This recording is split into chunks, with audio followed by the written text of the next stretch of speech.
Hey guys, welcome to the channel. I didn't think that I was going to do well. Actually, I'll be honest with you guys. I forgot that it was Sunday, and I promised that I would do a live stream every Sunday, even though I hate them. So it's pretty late now, and I fucked up. I forgot that it was actually Sunday. I had a couple of days off while I was working on my previous video, which was way more in depth than I thought it would be or wanted it to be. It was kind of mental how scummy the government are and like the amount of things that they've done to cover up the Grammy scandal. So it took me longer than I thought it would. I had to actually fucking read from a script, which I think you saw the video, right? It was kind of uncomfortable for me doing that, reading from the script. Not something I enjoy. You become locked into it. You can't really talk about what's real, and you can't make jokes. You can't ad lib. You're just locked into the script, and it's fucking uncomfortable. No, it is Sunday, guys. It is Sunday where I am. You don't know exactly where I am, but it is Sunday. So this is my Sunday live stream. I might not do one like later today because, again, I've been like, that video was mentally taxing. It wasn't nice. Usually I just make a video and it takes like a couple of minutes or something. I just react to things. I just see something and I'm like, well, that's bullshit. Paul Thorpe's a little bit different. When I made the video about Paul Thorpe or Richard Inman, that involved me dissecting exactly what they say, which wasn't a lot. So again, not much work there, and using information that they said before to ridicule them with their own words. And that for me was fun. It was pretty fun, right? You're doing something that is enjoyable. You're opening people's eyes to a grifter, someone that literally does the opposite of what he says he's doing. So he always says that he's trying to, it's not a Paul Thorpe video, but we may as well get into this because he's released a comment lately, just now, sorry, that talks about something I'll get into. But Paul Thorpe's strategy, his main dulled, mentally focused strategy is to say that he's not going to do, no, this is what he does. He says, these people do this and that's bad, while doing the thing that he's saying that people do. In other words, he is the person that says he's doing the thing against the thing that he says, but he's actually doing the thing that he doesn't want people to talk about or do. Did I make that overcomplicated? I probably did. Okay. He's someone that does the thing that he says not to do. Is that better? Anyway, he loves Rupert Law now. So Vindicator came out with a really great video about this, and you should go watch his channel. Vindicator Strikes Back. Go watch the channel. He really well, actually. He did a really good job with this. He talked about the tactic that Paul Thorpe has utilized when it comes to changing his opinion on Restore Britain and Rupert Law. So what he said was, Rupert Law has just clarified, he's just clarified the most important thing that we needed to hear. And now I could change my opinion. Now Paul Thorpe, the fucking God Almighty, the fucking Messiah, is now able to say to Restore Britain and Rupert Law, you've got my blessing. My lispy-toothed fucking blessing. Wow, thanks, Paul, you twat.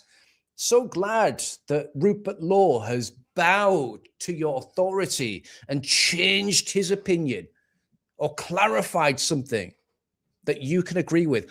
Or Paul Thorpe was just a lying little piece of shit that was trying to destroy a movement, and now he's realized that actually the majority of people really fucking like Rupert Law and Restore Britain, and he's losing subscribers, and those super chats are not coming in as regularly. So yeah, he's got to change his mind, but he's not allowed to do this in a way that makes him look bad. It has to be the people on Restore that have changed. It has to be a clarification by Rupert Law. Something's changed recently, guys. Something's fucking changed. And now Paul Thorpe can say, yeah, they've reacted to me, the eternal narcissist. The lisping narcissist has realized that they've come to me. And now he can give his validation. Honestly, I don't know. I don't know how the fuck people can go there and give him money and do all this weird shit that people do. Or come to my channel and give me shit in my comments saying, yeah, Paul Thorpe's fucking amazing. Yeah. Fuck you, Dino.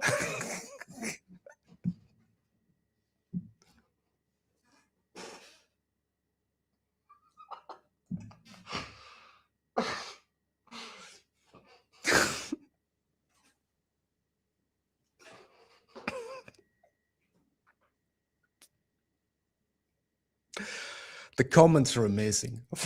I love them, right? Fuck you, Dino. Paul Thorpe's amazing. He's been doing this forever and he's fucking so amazing. Paul Thorpe, fucking can't do it.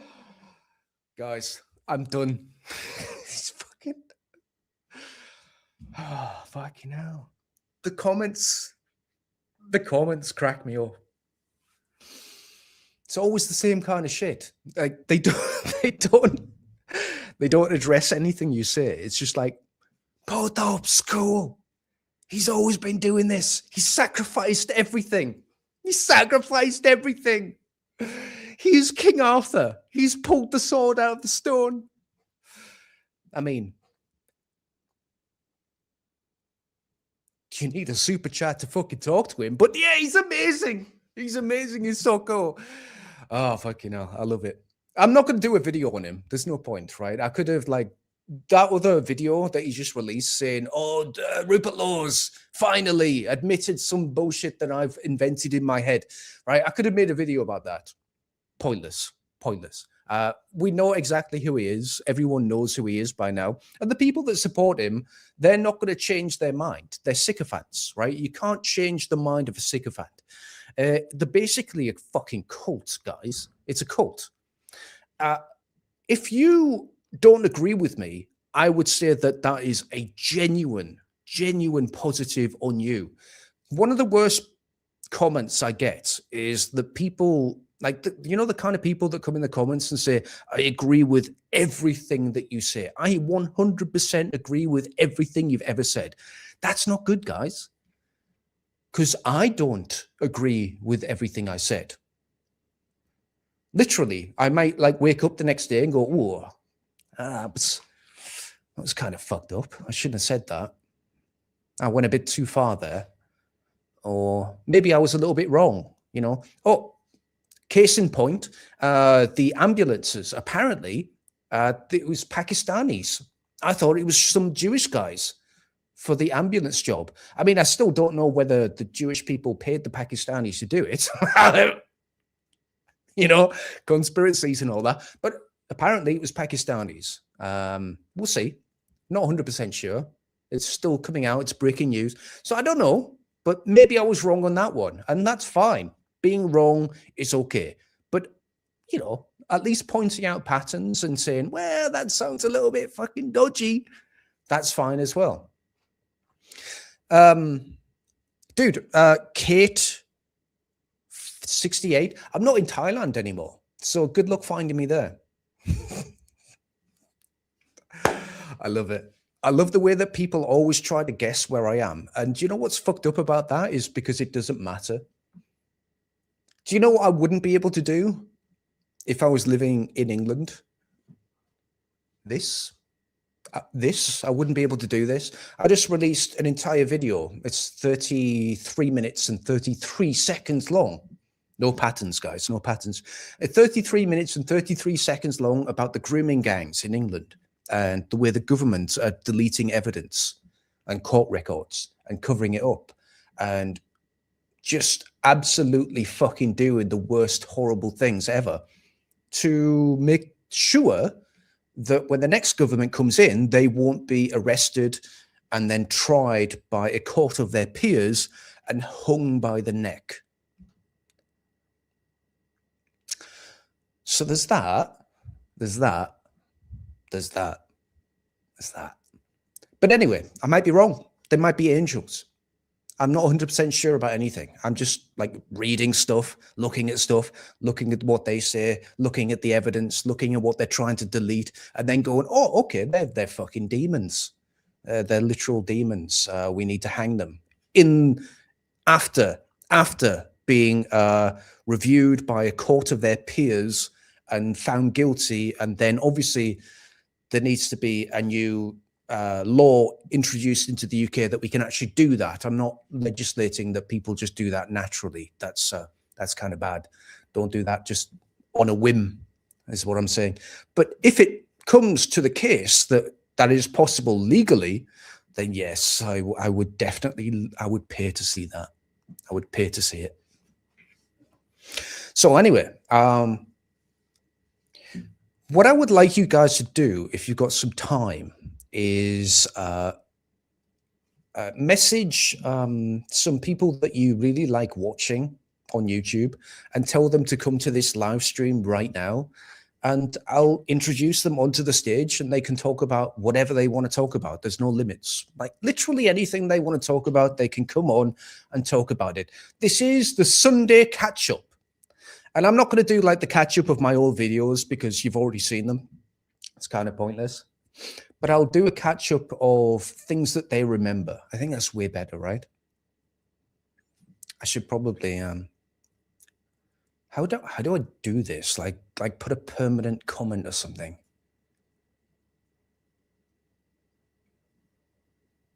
Oh, I've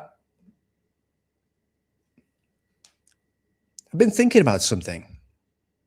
Yeah. I know it's Saturday for you guys, but as you all know, I'm not in the same time zone. It's literally just gone Sunday for me. All right, guys. I mean, not literally, but you get it. Thank you for activating slow mode, but next time may you please slow it down to, well, okay, let me do that just for you, you pandering little bastard. I will slow it down to fucking 30 seconds. I'll do it now. I figured it out. See, I'm not a boomer because I actually fucking learn. I don't just go, I don't know how to do it. I actually, there we go, right? It's now 30 seconds.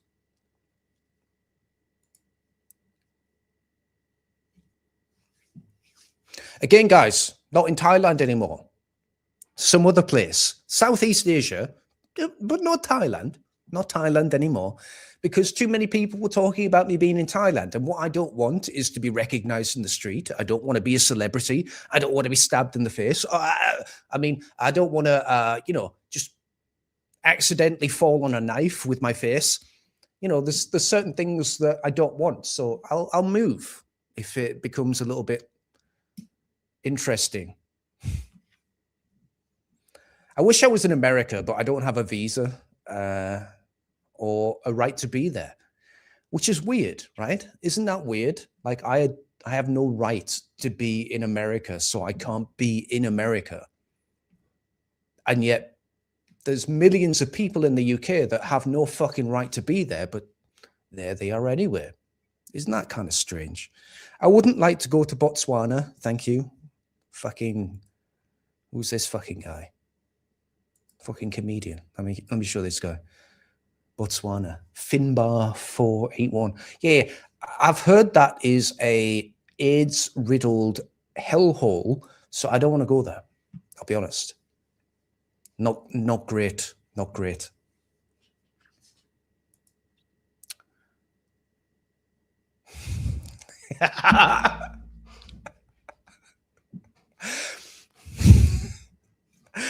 Yep.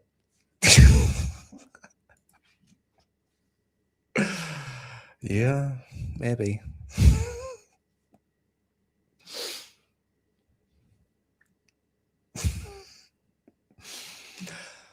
All right, I don't know what to fucking guys. What do you want to talk about? Seriously, like give me some clues or something. Oh wait, I've got something. Oh, I've got a proper dickhead. It's in the thumbnail. Let me do this. One sec. Fucking Pakistanis, man. Jesus Christ, they piss me off. They're such dicks. Not all of them, YouTube.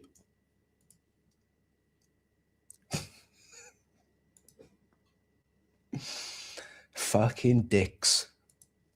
All right, let me go. Let's listen to this guy talk about fucking some bullshit. You ready? You ready for this? This shit.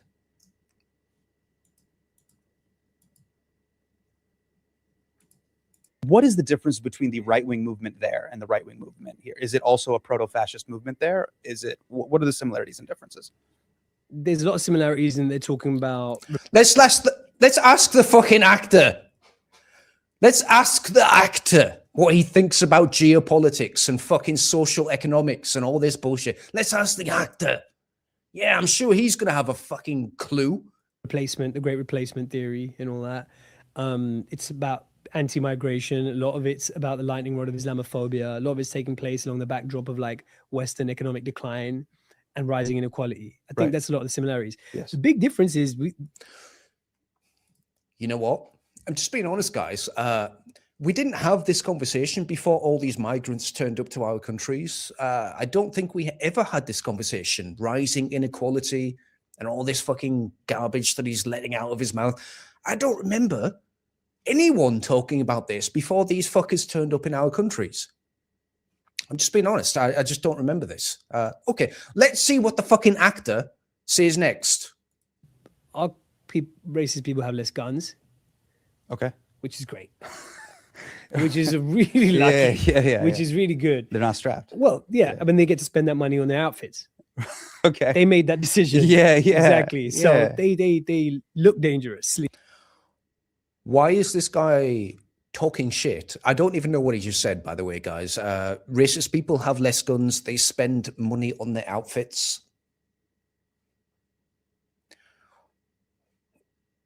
Who told him that? I mean, maybe in the UK, because guns are literally fucking banned, they spend more money on their outfits. Says the guy wearing a literal, what is that? Like a Chinesey como fucking jacket? I don't get it. Don't get this guy. Don't get what point he's trying to make. But I'm sure for his leftard friends, his fucking zoicoids, they're like, yeah, that guy sounds smart. Yeah, wow, he's making such a good point. Fashionable. Okay. But they won't kill you as quickly. Gotcha. So I think that's the big difference. I also kind of feel like there is a thing now with the American right wing where it's just like cartoonishly brazen, right? You know what I mean? It's just like the things you read, the tweets you read. It's like, I'm sorry. In South Africa, I think it's the third political party. So like the third greatest political party in South Africa is literally on stage saying, kill the Boer, kill the farmer. Pretty fucking brazen to me, by the way. And you've got these foreigners in America, in the UK, talking about us and our country and our history and our politics very fucking brazenly, like they have some kind of authority on this, but actually, that's just a Pakistani man. Literally a Pakistani man talking about Western culture and Western values. Let's listen to the Pakistani man talk about us more. It's like WWE wrestling or something. Totally, You know what I mean? Whereas I think there is still an attempt often to try and dress up British racism as like polite common sense. There's a decorum to it. Yeah.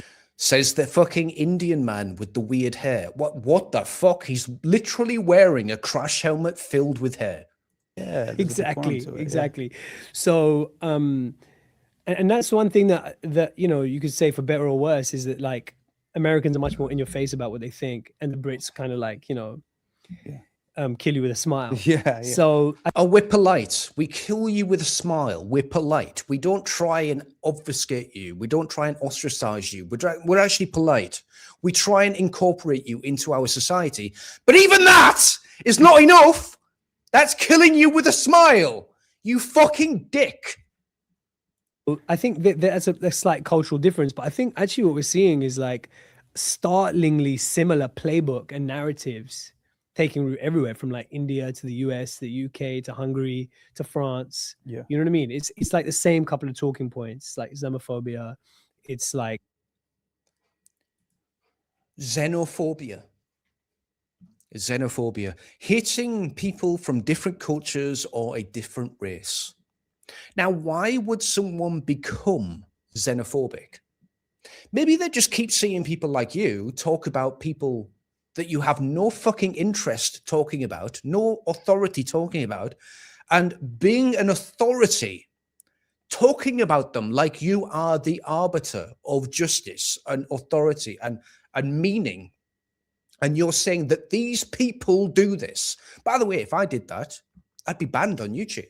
If I grouped an entire group of people together and said, well, these people do this, they'd call me racist. They'd ban me, wouldn't they? I have to always have the clarification. Not everyone. This fucking cunt can do it, though. Let's finish it off. like gender, Right. the gender war, That culture war, and the country's it's changing. immigration. Yeah. Yeah, exactly. How much immigration is in Pakistan? I'm just wondering, guys. Is there a lot? I don't think there is, because no one wants to live there. No one wants to dance the Bakabazi, do they? They don't want their children to learn how to dance the Bakabazi and get fucked by their uncles. Be honest, it sounds kind of shit. But they come to our country and then dictate to us on how we should behave, what we should think, what we should say. They critique us like they're some kind of arbiter, like I said, of a conversation that no one's ever had before. It's kind of interesting. Oh, fucking hell.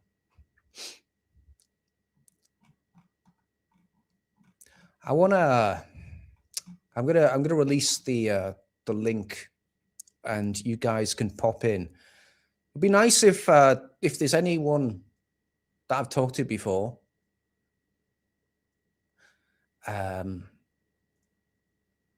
Loxism, that's a good one. I forgot what that means. I'm not a smart guy, so let me find out what that means. Loxism. I know it means something important.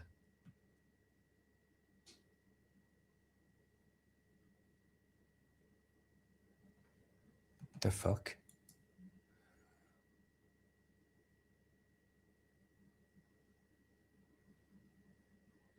All right, Wikipedia is absolutely shit. Let's ignore that. Something about Jewish people? What the fuck? Loxism. Oh, it's neo-Nazism. Hatred of non-Jewish. Dude, that's what the fuck?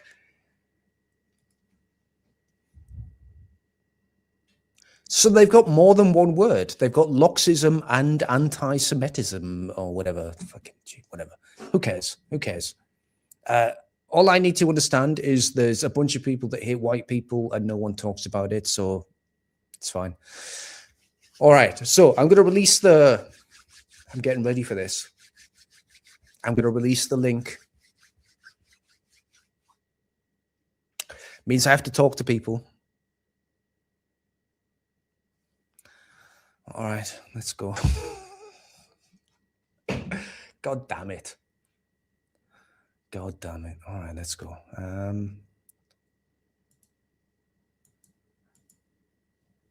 You ready? Again, right, I'm going to invite like two people in at most, and then the rest can just wait in the lobby until I get bored of the other people. Or if there's like genuine YouTubers that want to jump in. Like, I don't know who's here, so you can just let me know. You need a double gin. No, I don't. I really don't. Right, there's the link. Right, there's the link, guys. It's in the chat. If you want to join the stream, join the stream. You can talk about anything you want as long as it doesn't get me banned. And if you try and get me banned, you'll be banned from the channel forever. And that's not worth it. You should Open your mind, but not try and kill the channel.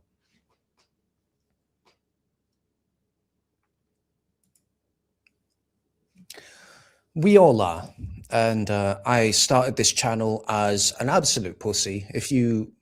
Well, you can't see the videos that I very first made 3 years ago because YouTube killed that channel and it's gone forever. But I was a pussy. Yeah, I was. I didn't like being on camera. For a long time, I was just a voice. And I was reading from a script because I didn't have faith in my own words and my own mind. But now, actually, it's the opposite. I hate reading from a script, and I just want to say the things that I want to say. You'll get used to it. Paul Thorpe, hang on. Paul Thorpe starring is 3 Westerns names, the Shekels trilogy. You see, if you want to make a point, and I'm just going to be real here. If you want to make a point, the very first thing you need to do is speak English. Otherwise, no one really knows what the fuck you're talking about. So we've got Zish Tekrion that's joined the chat. Let's listen to what this guy says. All right, buddy. Yeah, hey Dino, how are you? Not bad. You were on the stream last time. I'm kind of feeling like you're stalking me a little bit, and it's making me slightly uncomfortable. Oh right, okay. Well, no, I was just no, I was literally just chiming in. So I've been researching. So I was going to share something interesting. No, I'm not stalking you. I have no interest in that at all. I think the restore thing is. I think restore is a good idea, and I think anything that's solution based, I'm kind of for. So I was talking to an interesting gentleman yesterday called Satoshi, who seems to be quite knowledgeable on putting all our data on chain and allowing us, because there's all this concern, isn't there, about us being able to speak and not being censored, and am I going to get shadow banned? Because this is why I chimed in the other week, because you mentioned about having one strike, and I talk about sort of geoengineering and solutions, and I've had a strike. So I was like, so then my mate was like, well, look, you can put everything. No. My previous channel. Okay, so let's get this clear. Yeah. The previous channel, they didn't get a strike. A strike is fine. It lasts, 30 days, something like this. Yes. 90 days, right?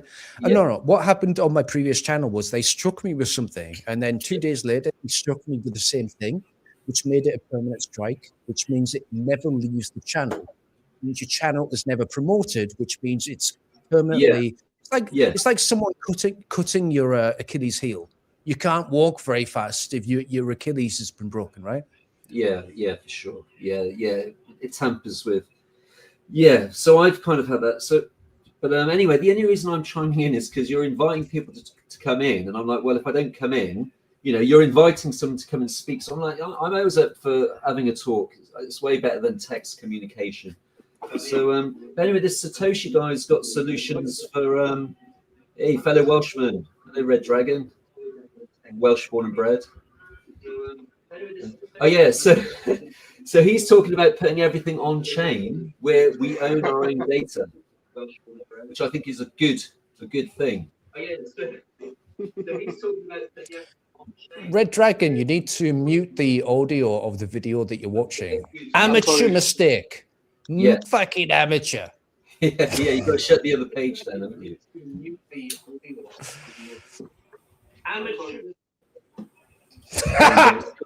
It's delayed, isn't it? It's delayed by a bit. Yeah, it's a bit delayed. Wales in the house. Wales in the house. Wait, let me say, fuck it out. Let Zish, dude, what the fuck, Zish Tekrion? Let Zish Tekrion finish his point. Oh yeah, I was just saying. Is there going to be something better? There's something better for us to go on chain where our data is owned by us, and so somewhere where we can all communicate, where our data is ours, not given to these so-called free apps where they're harvesting our data. which is actually good for creating change, breaking away from Silicon Valley and kind of own our own data. So you could actually have Rupert Lowe in somewhere like TreeChat putting all his information, and it kind of goes, it's like a public and a private space, like decentralized, where he could start to put down his ideas, and it's kind of there for posterity, like a historical data of us kind of creating a renaissance and breaking away from this parasitic evil kind of society that big society that we're living in. Or something. So I can address that a little bit, and it's something that I've tried to do on a micro scale, not a macro scale, with my own website. So my website, you can go on there, and it's got a ground news style news aggregator that you can use for free. Like, there's no cost involved. You can just go there and find the headlines that the mainstream media tried to bury. Literally, it is just like right wing headlines, and you can go there, find those things. It's got a review of my videos. It's got an analysis or summary of those videos as well that you can read if you don't really like watching videos. But if you want to pay for something, then you can go to the community pages, and it's basically just an area where you can talk about things without using WhatsApp or any of the mainstream, like Discord or anyone else that's going to try and record what you say. You can just go there and just talk to each other. It's hosted entirely by myself, which is fine. I'm not going to fucking leak anything. So do what you want. But there's certain things that I'm doing personally that I think is important to myself, and it kind of relates to what you're saying. And the most important thing that I wanted with this website was people to communicate with each other without being monitored by like these giant corporations that are constantly watching what they say. So maybe that's a little bit to what you were talking about there. Red Dragon, I want to find out what you joined the live stream for. Well, I've been watching you for a while, and I agree with most of the things you say. I can't hear you at the moment. It's a proper Welsh voice, like, isn't it? Yeah, That's I know. It's a lovely Welsh voice. Yeah. Yeah, I don't know. It's just a mess where we seem to be in. It's delayed, isn't it? No, Yeah. no, it's not. Yeah, it's a Let him finish. Let him finish, dude. Yeah. Let him finish. Yeah. it's a propaganda soup mix of crap we're swimming in, and and there's an ad on all the time, and it's like 30 years nearly since we've been talking about the gangs. You know what I mean? There's an ad on. No, it's literally 40 years or more. So 40 you're years. right. You're right in what you're saying. Like, we've been talking about this for a long time. Actually, I think that's a little bit disingenuous. I don't think we have actually been talking about this for a long time. I think it's been covered up for a long time. It's been covered up, right? For an awful long time, people have not been allowed to talk about this at all. My last video, by the way, it got demonetized and suppressed. So that means that what I'm saying, by the way, I've said way more controversial things than what I said in that video. I think what they were annoyed about was the fact that I laid it out chronologically, and I gave a timeline on how they suppressed things and covered things up. And that's what's really upset YouTube or the UK government, whoever the fuck put the call in to suppress that video. And it's not going to be suppressed, by the way. What they're going to do is they're going to wait 24 hours, maybe 48 hours, and then they'll green light the video and say, oh, it was fine after all. But by that period, the video itself will fucking die. It won't get any more views. You understand? They're doing this on purpose to suppress the amount of people that will see it. So you're right. The government twists and distorts the truth into something it's not. That's what I feel is happening. On purpose to suppress the amount of people that will see it. The government twists and distorts the truth into something it's not. That's what I feel is happening. Is that Angry Bootneck? Okay, I'm gonna one sec, guys. Angry bootlick! What the fuck? You've left your sound on, you dickhead!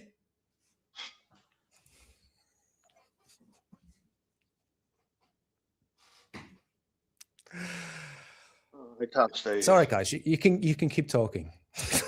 I don't know why he joined if he's not there. It's so weird. Anyway, maybe I'll just need to keep muting that.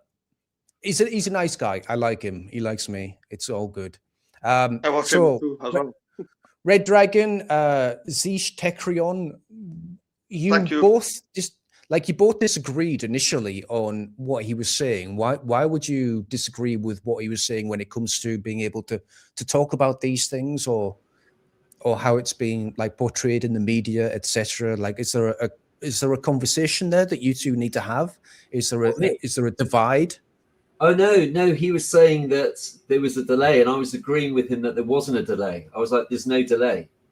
On my end, yeah, I was just saying to him that he was fine. I was saying he was fine. yeah. Yeah. I don't know why. No, I've never joined one of these before. I'm coming at it from the problems I see is like they're geoengineering our skies, which is creating the climate change. So that's, I agree with that.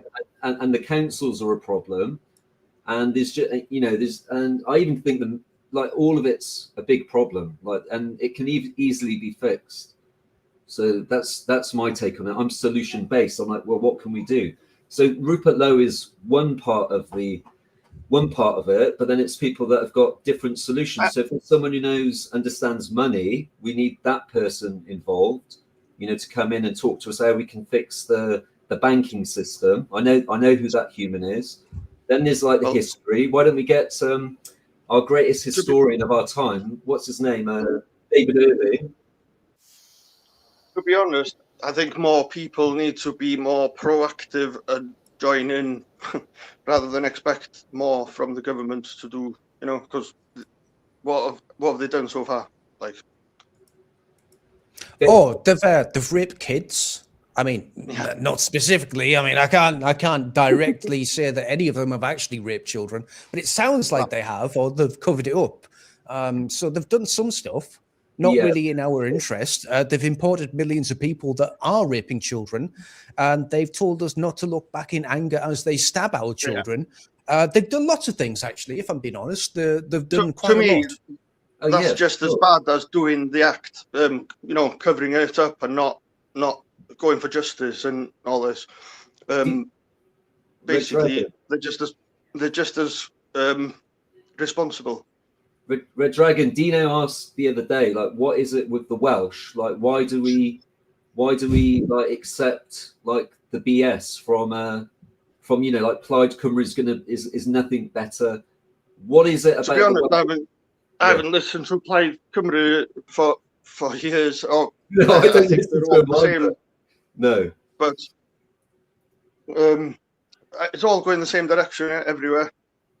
Yeah, so they're like voting. Restore hasn't even got a seat yet, has it, for us to even vote? There's nothing. Not yet.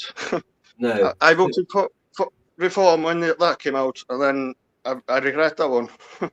So next time. Yeah, I seen one Restore flag in not Restore, Reform flag outside of Lampeter the other day. Yeah. Well, isn't it weird that the guy that was in charge of raising the colours has been arrested? So what message does that really send to the UK population? The government will arrest you if you raise the flag of your own country. Yeah, that means that we are not in charge of our own country. We are under. We're occupied. Yeah, we're occupied by a foreign government, foreign people, ideology. That's what I think. Yeah, Rothschild. Yeah, the bankers. Yeah, they're just using Britain as like an airport. Yeah, so we should. When people talk about being colonized and a civil war, I think you need to realize that if there's a war that breaks out tomorrow, it's not going to be a civil war, right? No. It will be a bunch of people that have been imported into these lands against our will, and they will fight against us. That is just a fucking war. The civil will join together. Yeah, And yeah, because they've been training these assets in other countries, haven't they?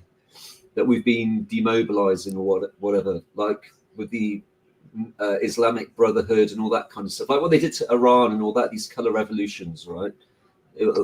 Yeah. I think So, the Angry Bootsneck said something interesting. Like when he was in Afghanistan first time around, they were shipping him over then. So like, so you know, it's been going.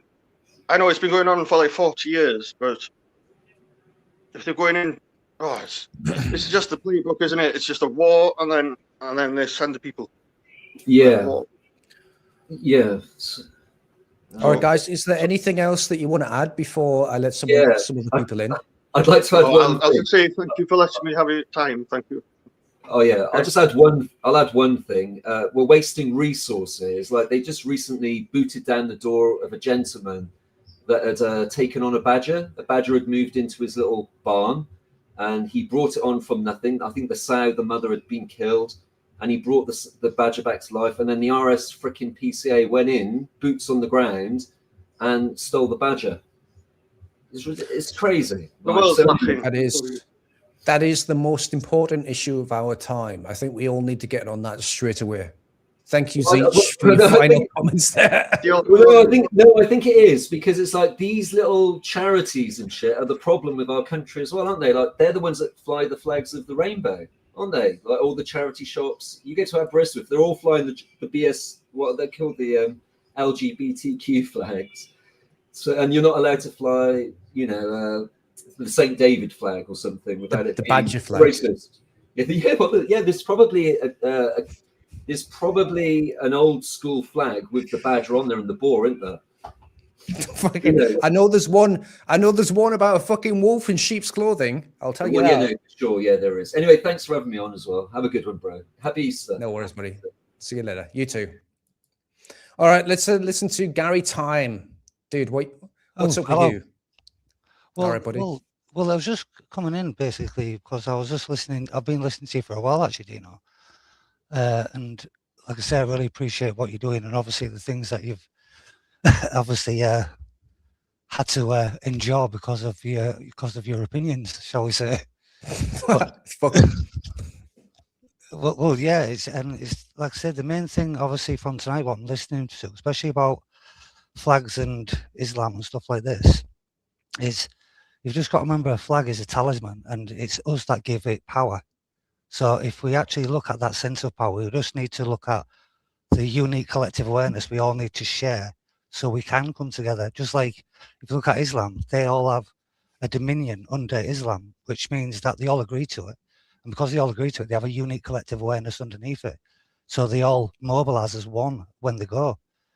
And that's the one thing that I believe British people now, not British, English people are actually lacking, is that unique collective awareness that brings them together. Because now we're all just kind of all split into our little kind of cliques and niches. I get that. I get that.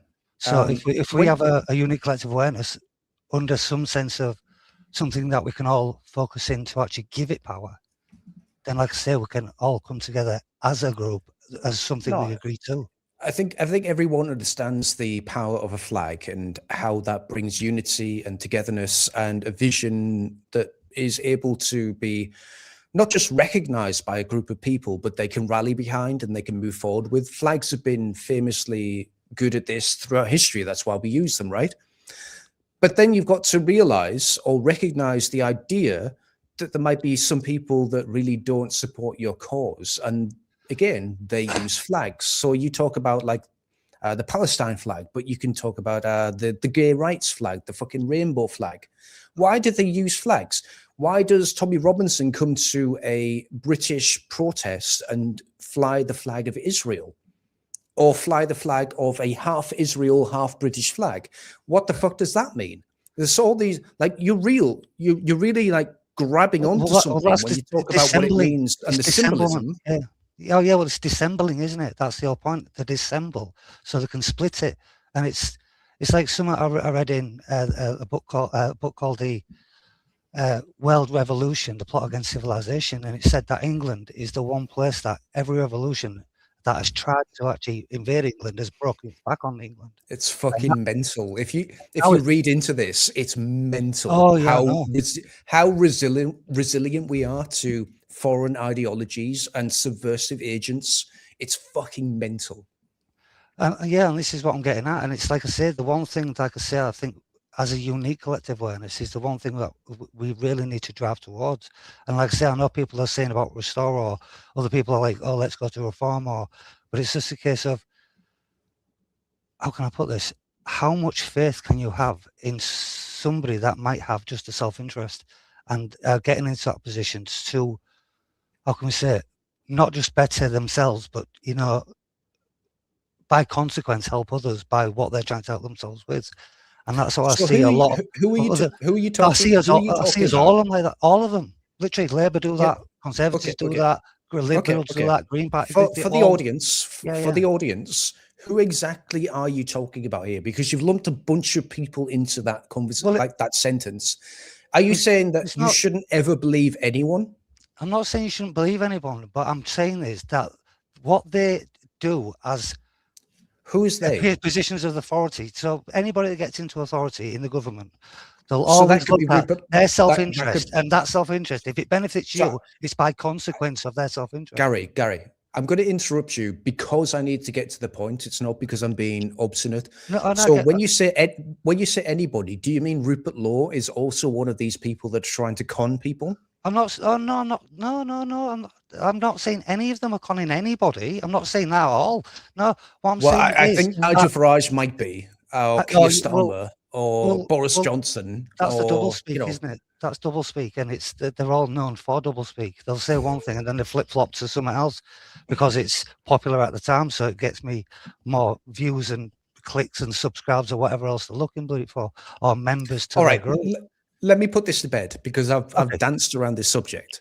What do you actually think of Rupert Law, and do you think he's a good guy?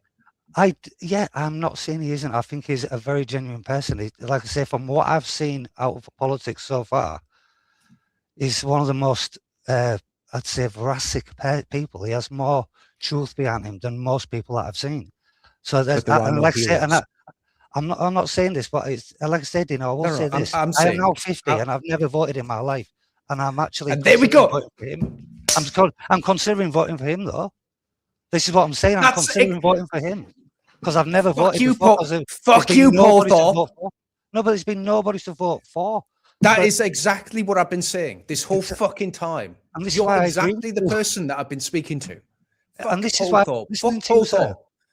But this is why I've been listening to you, sir, because the simple fact is, what you're saying has what I call, I know it's a strange word, verisimilitude, which means the closer to the truth it is, the more correct it must be.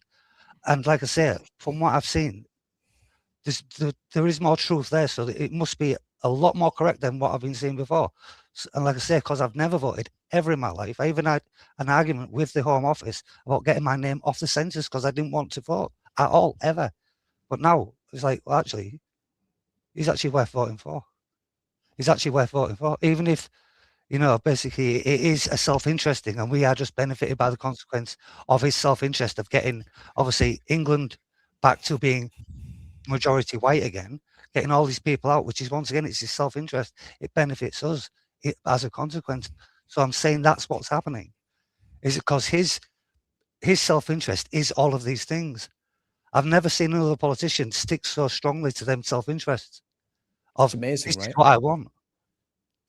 And like I say, because of that, I am 95% sure that when it comes round, I'm going to vote for him. Even though I've never voted in my life. I thought I was 45 years old last week. I forgot my birthdays. I'm actually 42. I aged myself by 3 years. I'm 42. I'm in the same bracket as you. I've never been able to vote for anyone that I actually thought was going to save the country or do anything for the country. I've been conned a couple of times. I remember at one point thinking that fucking Corbyn was going to be like a good guy for this country. And before the election, I realized the guy was a psychopath. Keir Starmer, I was never fooled by him.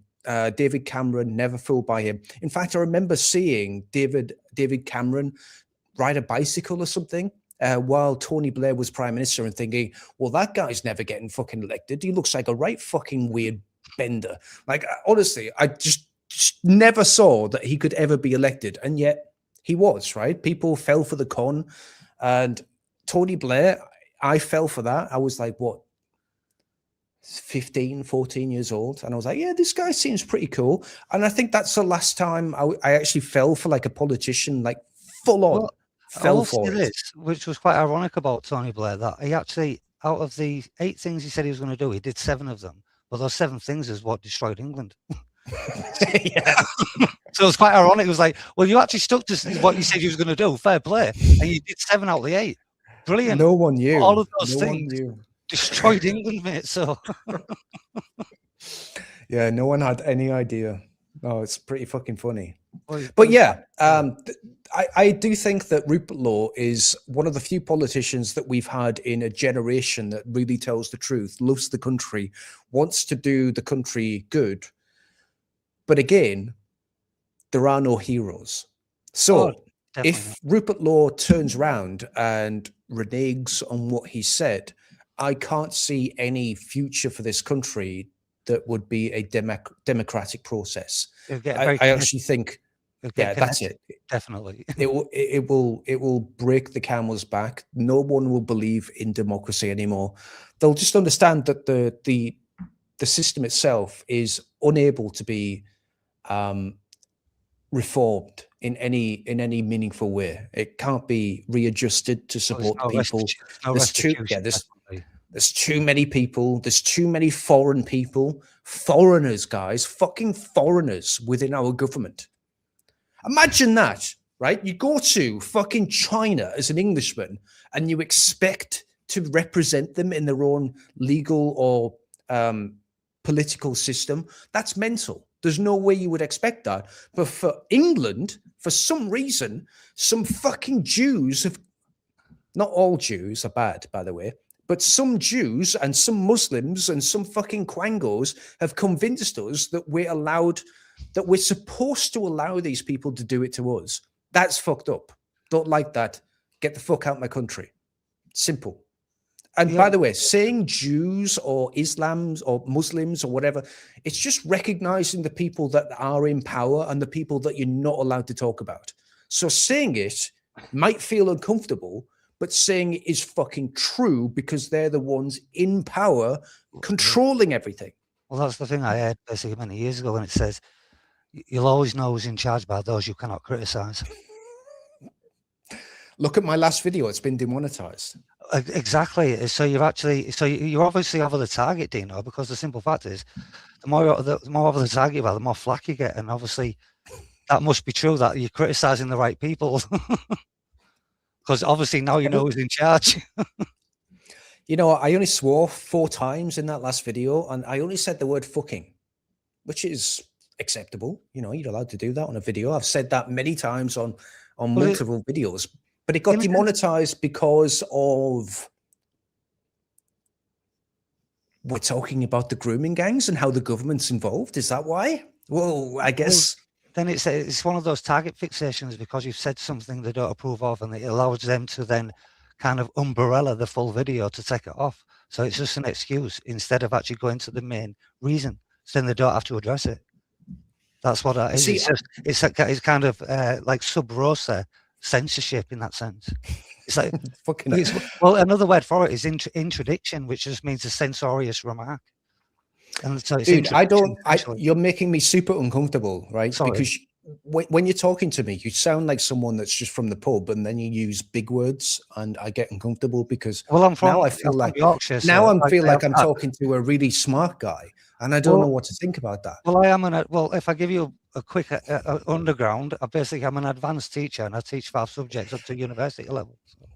Look at this guy, fucking with his qualifications and shit, fucking talking bullshit. Jesus Christ! I didn't know we had a fucking intellectual on the stream. Well, I might be an intellectual, but the simple fact is I'm still down to earth as everybody else. I'm from Yorkshire, so I can't get any more down to earth. Fucking hell. I'm joking, obviously. No, it's fine because I understand where you're coming from. Because it's just like in the way me talking, it's just like has he had 4 pints or something? It's like no, I've had 2 smokes and so many pipes. but I don't know how else. I don't drink. I'm teetotal, so Good. I'm glad you clarified that at the end. Totally I am teetotal. I literally am since I've been 21. So Wow, fucking hell. No drink, no nothing since 21. nope. No, Wow. no, definitely not. No, because I was basically when I was 19, I run 2 pubs, and basically I was nearly alcoholic. So by the time I was 21, I was like, I've had enough of this. I can't do it. And I stopped. Yeah, No, it's a struggle. It's a very much struggle so. for some people, like Very definitely. much so. But this is just another, I suppose, indication of what's going on in the country and how it's actually hitting people hard. And it's like even myself as an advanced teacher, it's like I've found basically in the last 5 years alone, my work reduced from a 6-month year fully on as academic year down now to about 3 months every year. And then it's a struggle getting it. Because it's like these jobs have been filled up, and it's like I actually found out that in Pakistan at this minute, there's a company that's actually giving out PhDs in, obviously fake ones, law, medicine, and the judiciary as well. So basically, all these. So sorry, engineering. That was the one. So law. You think Pakistan is medical. bad? Look at fucking India. Well, Like imagine the health service now. If people are coming in and they're taking their PhDs in medicine as legitimate, and they're now going into the NHS. There's no wonder that the NHS has dropped so much. No, Literally. this is a huge concern, and it's something that people don't talk about because they're afraid of being called racist. These people coming to our country, they have fake degrees, and they're operating on you.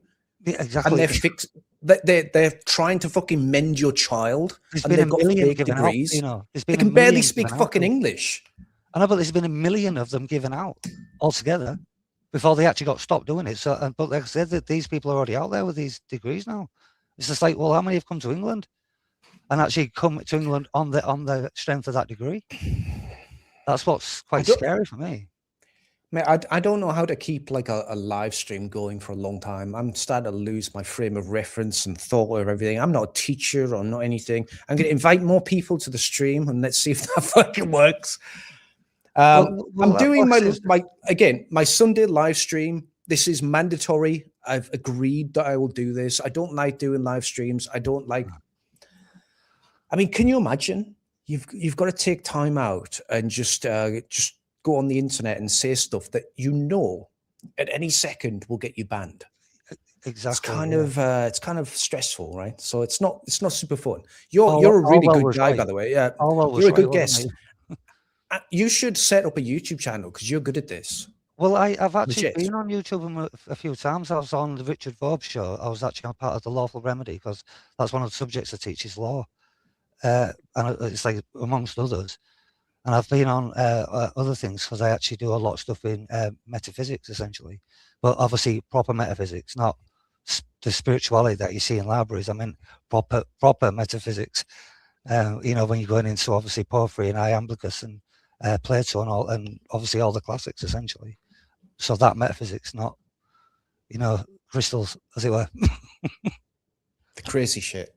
Oh, yeah, it's very deep stuff, essentially. Well, all it is, it's just looking at what they call the noumena. It's just the underlying substrates that give birth to phenomena. So what underlies the cause, essentially. So it's not just cause and effect. There's an underlying substrate that gives rise to the cause. I've got a good question for you then, if you want to answer this as best as you can. I'll try my best. What is Englishness? What, to me or in general? No. I mean, what is Englishness? I made a video about it. I'll see if I was going to define it in a sense of an umbrella term for everybody to go under, in the sense of I'll give you a clue. Well, for me, it was heritage. I'll give you a clue. Can you define it? In my sense, because I've actually looked at this when I did the common law, and I was looking at grand juries for obviously England, and I said that there should be at least 9 generations. So to me, it's heritage. No, you're talking about DNA, like the physical representation of an Englishman through genetics, right? That's fine. That's fine. No, I'm talking about saying, tradition. But I'm saying, what is Englishness? Well, like I said, this is what I'm saying. To me, it is the sense of if we have been here in a sense of a civilization of English people or Anglo-Saxons, as it were, then that in itself gives birth to its heritage, which is traditions, its rituals, and its, how can we say, its practices that we have, and the unique collective awareness that we shared as English people, as a civilization of the English. Because it's like, Do you know what you? so you it's, should have said? go on. If you don't mind. No, It's fine. really fine. simple. Go It's a ahead, really go ahead. simple answer. Shut the fuck up. You're English, and you know exactly what it is. Well, it's in here, I do, yeah. But it's, if you're trying to get me to Every ban it, then it's a every heritage single thing. Englishman knows what it is to be English or Englishness, right? And the only fucking person that would ever ask that question is not English. They're not English. I see. What is it? What does it mean to be English? What is an Englishman? Well, it's fucking got nothing to do with you, then, does it? Get the fuck out of my country. If you've got to ask, you can't know. So if you don't know, Exactly. then you're at one. Yeah, I see where you're coming from. In the sense of its deductive reasoning, yeah. You can't do it. You can't define something that is intrinsic to your genealogy and the land itself that you've been brought up on and grew on and you have adapted to over generations. You can't do it. You can't define a fucking generational long lineage, like thousands of years. How do you define that in a sentence? Well, Get fucked. Well, this is one thing I'm very proud of my family, that when my family came to this, basically, when it came to England, they actually helped William the Conqueror set up England in 1066. So my family came across with the Duke of Normandy. Are you a Viking or a Frenchman? Which one? No, my actual real name isn't Gary Time. My name's Gary, but it's not Gary Time. But my family came from the Nordic regions. They came through into France, made friends with the Duke of Normandy, came to England and helped establish England in 1066. So my family's name's in the Domesday Book. Do you know what's mental? You'll have people. So that's that how long my family's use been here, in a sense of. Well, you'll have people that use that framing and say, well, you had these people come from Normandy and Saxony and even like the Nordic regions, and therefore we're all diverse people. We've been embracing diversity for thousands of years. Definitely. And they use that argument to say that some fucking African from Somalia with a fucking massive forehead is just the same as that. Well, this is what I'm saying about heritage and tradition, in the sense of it has to be at least generational. Has to be generational. Otherwise, how can you actually claim any sense of ownership to it, or how can we say property over it? You can't. There is no claim. I've got two more people I'm going to invite to the stage. I'll be honest. Let's see what happens. Fuck it. Well, do you want me out? Or? All right, guys. I'll be honest. Let's see what happens. Fuck it. Well, do you want me out? Or? All right, guys. How you doing, Dino? Fucking hell. Finally.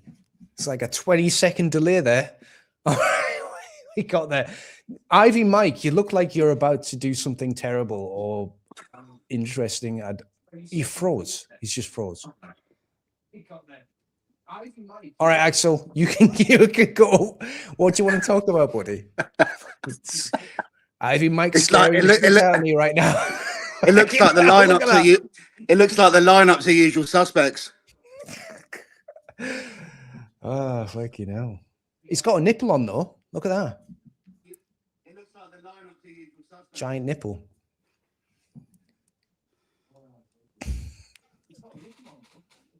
All right. Anyway, Axel, what do you want to talk about? Mike, if you want to come Englishness, back. Englishness. Yeah, going back to what you said, Englishness. It courses through my veins. It's as simple as that.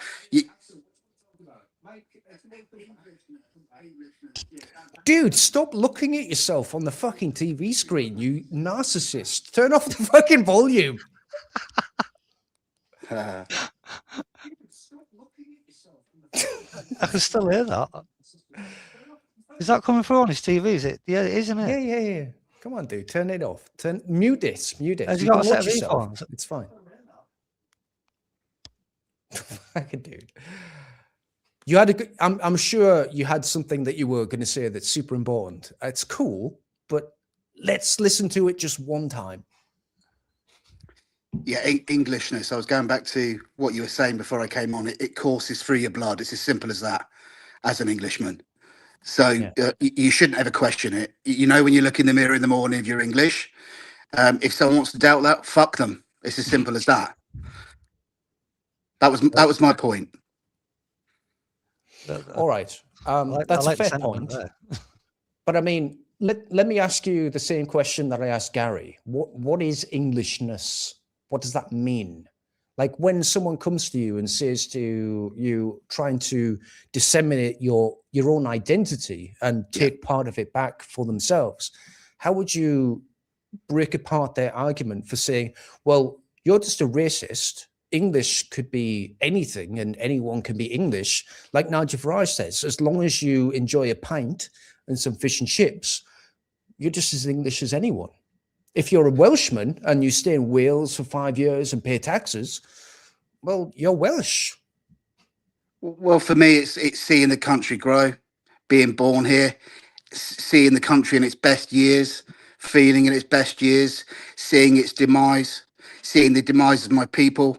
That's part of what makes me English. People who've come here and pretend to be English haven't been through that. I don't think Nigel Farage is English, by the way. Well, Al Farage. Well, no, he's from French descent, very close French descent as well. Yeah. Not maybe from this country to begin with, or not a long He doesn't look lineage. English, but Well- what does well, like English look like? He has his own little sect that they have, and that actually has maintained that sense of Frenchness about them. Trying to Huguenots, that's the one. You got the word. I fished it out there. I put the bait out there, and No, you no, fucking took it. It is. like, yeah, It is Huguenots, entirely yeah. true. It is the Huguenots. I think it's Huguenots, right? Yes, What's the Huguenots. Huguenots? Oh, it's some French cunts, basically. That's it. Yeah, that I've actually maintained that Frenchness, like Quebec in Canada. And they remain our biggest traitors still today, don't they?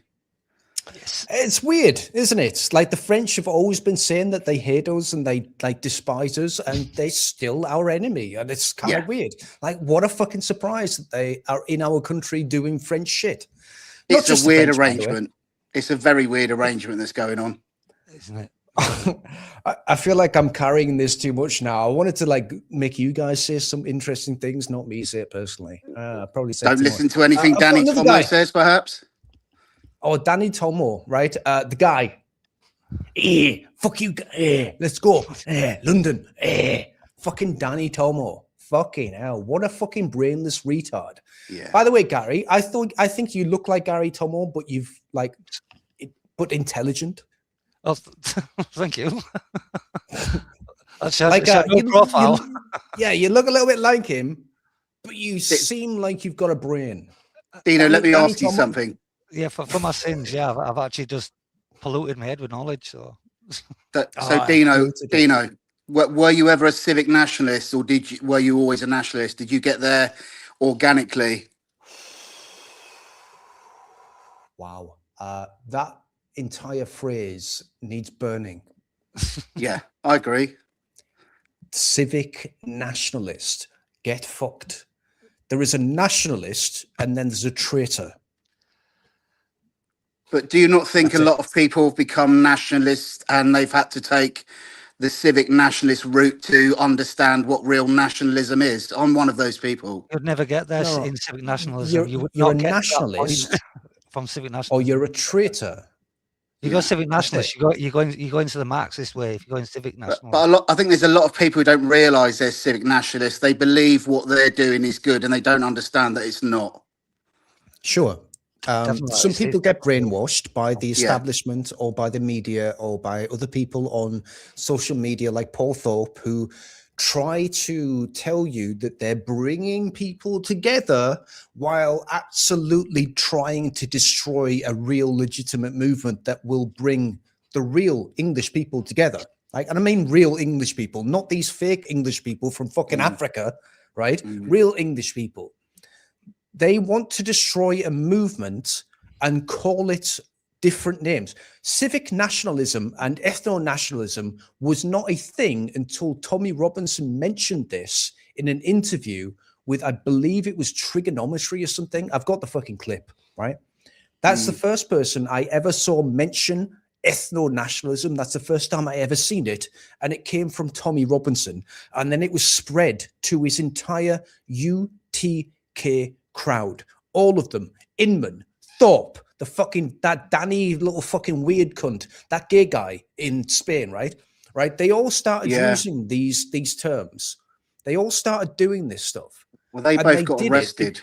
They did it because the orders came down from above. And if you think it stops with Tommy Robinson, you're wrong, right? The orders come from way above Tommy Robinson. He is a mouthpiece. The same as Keir Starmer reads from a script. You've got Anthony Albanese in Australia. You've got Mark Carney in fucking Canada. You've got the stupid coke snorting bitch in New Zealand. They all read exactly the same script. If you watch them, I've got the video. You watch them talking about immigration and how it's our strength and we should not be racist and all this shit. They say exactly the same lines. They just replace the country names.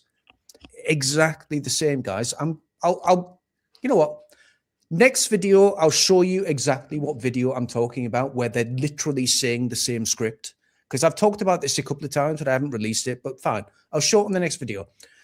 I've seen the video where he's saying, bring in the Hindus, bring in the Thais. I've seen that that video where he said, just bring in everybody, as long as there's integration. I'm going to bring someone called Russ in as well. Evening, gentlemen. Hello, Dino. How you doing? Yeah, I was going to say halfway through sending that unity is our strength thing. Every time they say our and theirs, they mean themselves, not yours. Yes, because it's them saying it's our strength because we're going to use this as a strategy to destroy things. So it is our strength. They're not talking about they're talking about them. This is such a good point, Gary. When you see Keir Starmer or any other politician, especially Shabana Mahmood, right? Yeah. When you see her talking on the news and she says we and our and ours, she's not talking about white people. Yeah, she's talking about her community. Exactly. She's speaking to them, not to us. And we have been so fucking duped by this. Yeah, because it's a collective term, isn't it? And it brings you in with it. So because you just go, oh, we, she must mean us as well. It's like, no, she's talking about we as in them, not you. It's like when they say our democracy. Yeah, it is your democracy because we don't have any. Hence Dino. All right, Russ, welcome to the channel, buddy. Who are you? What the fuck are you about? And what do you want to talk about? I have had a YouTube channel for 5 years, but for the last 12 months, it's pretty much been in hiatus. And I've been watching your channel and plenty of others, British Landure, Paz49, Angry Bootneck. And I'm just chomping at the bit to get back onto my channel and get everything out of my head and through that camera and to the audience, because there aren't enough voices out there. Our country is on its knees and people are just like, what the hell are we supposed to do with this tyrannical government that doesn't seem to give a shit about the citizens of this great nation? We are an embarrassment across the entire world. Keir Starmer is a wanker. Shabana Mahmood, who is our Home Secretary, has sworn an oath on the Quran in Parliament and openly admits that everything that she's going to do, the Quran comes first over politics. Starmer is just as bad because he says that he would choose Davos over Parliament. And he's been captured by the Ukrainian bum boys. That, I mean, as far as what's going on is concerned, that's just an element of his private life, which I really don't care about. He's an adult, and that's how they get you. I would say he does like being clothed in somewhat woolly, doesn't he? Again, the only elements of Keir Starmer's private life in that respect that really concern me is how this affects his marriage and his children. What he does behind closed doors is one thing, but the money, the donations that he's getting from his bum chums is another thing, because any donations that any MP receives is supposed to be documented and openly public. And these are basically backhanders. And as you say, he loves the feeling of anything in his back pocket, including money. I think he wants you to hate him. I think he enjoys being hated. It's all designed to make you hate. I don't think the country could hate him anymore. Big fat cock. That's what I want to do. Yeah. I would say though, something I heard the other day, which was quite interesting, that said that the English people are the 11th hour people, and it's 11:45. I don't know I don't know where you are. It's 9:20 in my county. I have a giant Dino opening a can of tuna. It wasn't tuna. It was something else, but it involved a big knife, and I had to saw it. Anyway, point is, don't get what's the word when you move away from something that you were concentrating on? Distracted. Fucking hell, guys. We've got 3 people there. Don't digress. Don't get distracted by minutia. Oh my God. That's what the government do, by the way. You know, these guys were making really interesting points, and then I just made something else, and I was like doing something, and everyone in the chat was like, what the fuck is Dino doing? Oh my God. Yeah, then you bring me in and I change the tempo altogether. So what are you trying to do here, Dino? You've been doing this for how long? 12 years, did you say? 5 years I've been on YouTube. I started off, I was a bit shit, and I just got a bit shitter, basically. It's taken me a long time. Sorry? What woke you up? Well, I was in the army, and I fought for this flag. I was in the Royal Army Dental Corps fighting the war against plaque, and then I transferred to the Royal Corps of Transport, and I was a combat medical technician with the Royal Corps of Transport. Went to Bosnia. I saw how evil human beings can be and couldn't believe it.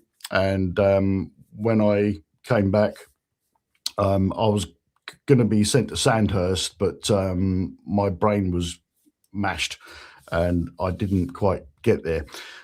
Ended up leaving the army, and I didn't realise until after my marriage failed that I actually had PTSD, which was nice. I had therapy. Can I be honest with you? The less information you give the internet is probably best for you, mate. This is all out there on my channel. This is all out there.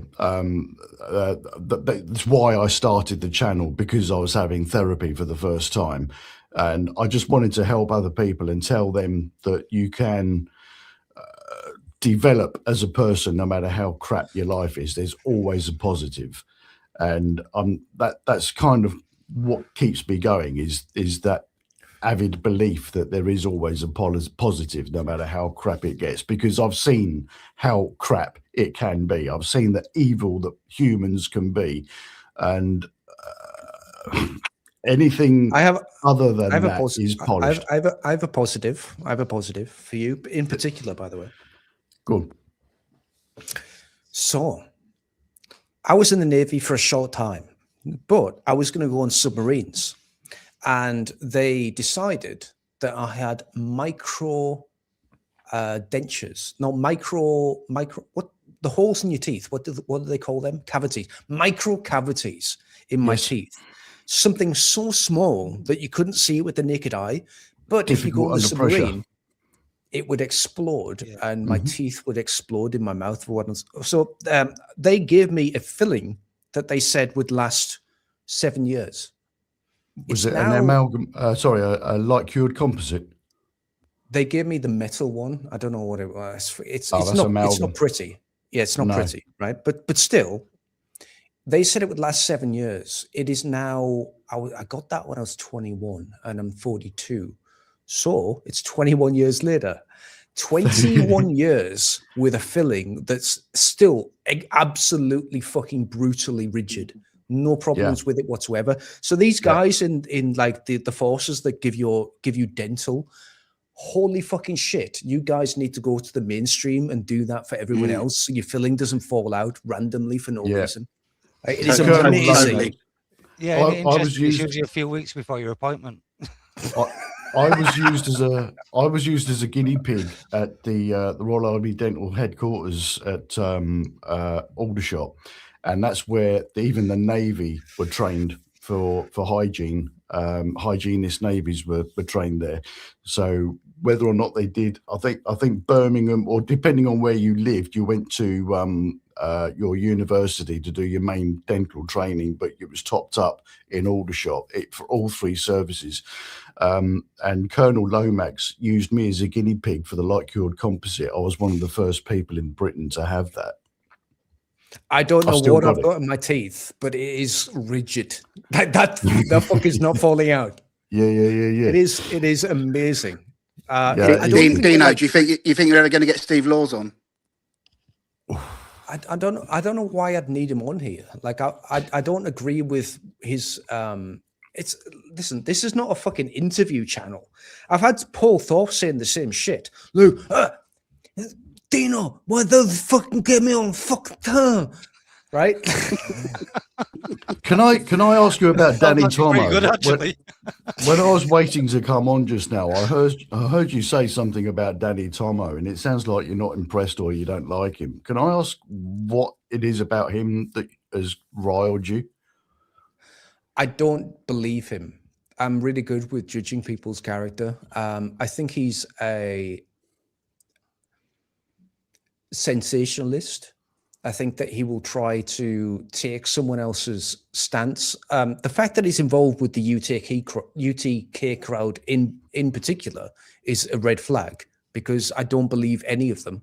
I think they're all just trying to milk people for money. The fact that they call it the Tommy rally, not Save Britain rally, not the fucking Take Back the Country rally, it's the Tommy rally. Well, that's a nickname for it. I've not heard it called the Tommy Rally. I'm not part of that group. I've met Danny Tomo. I met him It's this They week. also let these collection buckets go around in the last rally. And Richard Inman, is on stage saying, "Everyone, put your money in the bucket for Richard Peter Lynch. what's he called? Peter Lynch. Peter right? Lynch and his family. So they all collected that money, and that money £42,000. it disappeared. No one Yeah. fucking seen that. And then Dean, the bricklayer, was the only guy that actually like saw what was going on, got really pissed off. He's not part of that crowd anymore, which is good for him. And he paid for the funeral, which is a massive fucking I didn't know about any of this, by the way. I've just learned this recently. So I don't like these people. I think they're disingenuous. I think they're lying. I think they are fake patriots. They're plastic patriots. I think Danny Tomo himself is from what I've seen from his history, and I don't know this 100%, but the records are there and people talk about it. He's had sex with people that were the victims of the grooming gang, apparently. I don't know 100%, but if that's true, that's kind of fucked up. Like there's a bunch of stuff involved with him in particular where he seems like a fucking piece of shit, and I don't like him. The fact that he went to France and started cutting up the dinghies, right? And he was earning loads of money on YouTube from that, saying, "I'm doing my thing. I'm in France cutting up the dinghies." How the fuck do I know that was true? What was real about that? I don't know anything about that that's actually real. It seems like a Well, publicity he went there thing. with Ryan, and he was they were live streaming, and I don't they know, were mate. uncovering the dinghies. I saw it with my own eyes. how many of those dinghies were really there? I mean, I just don't fucking believe anything that comes out They're of this. buried. It's The the dinghies are same. buried in the sand dunes.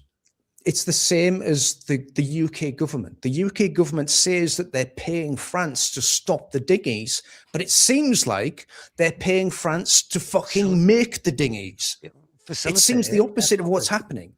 It's as far as I'm aware. Yeah. I hate all of it. I hate all of it.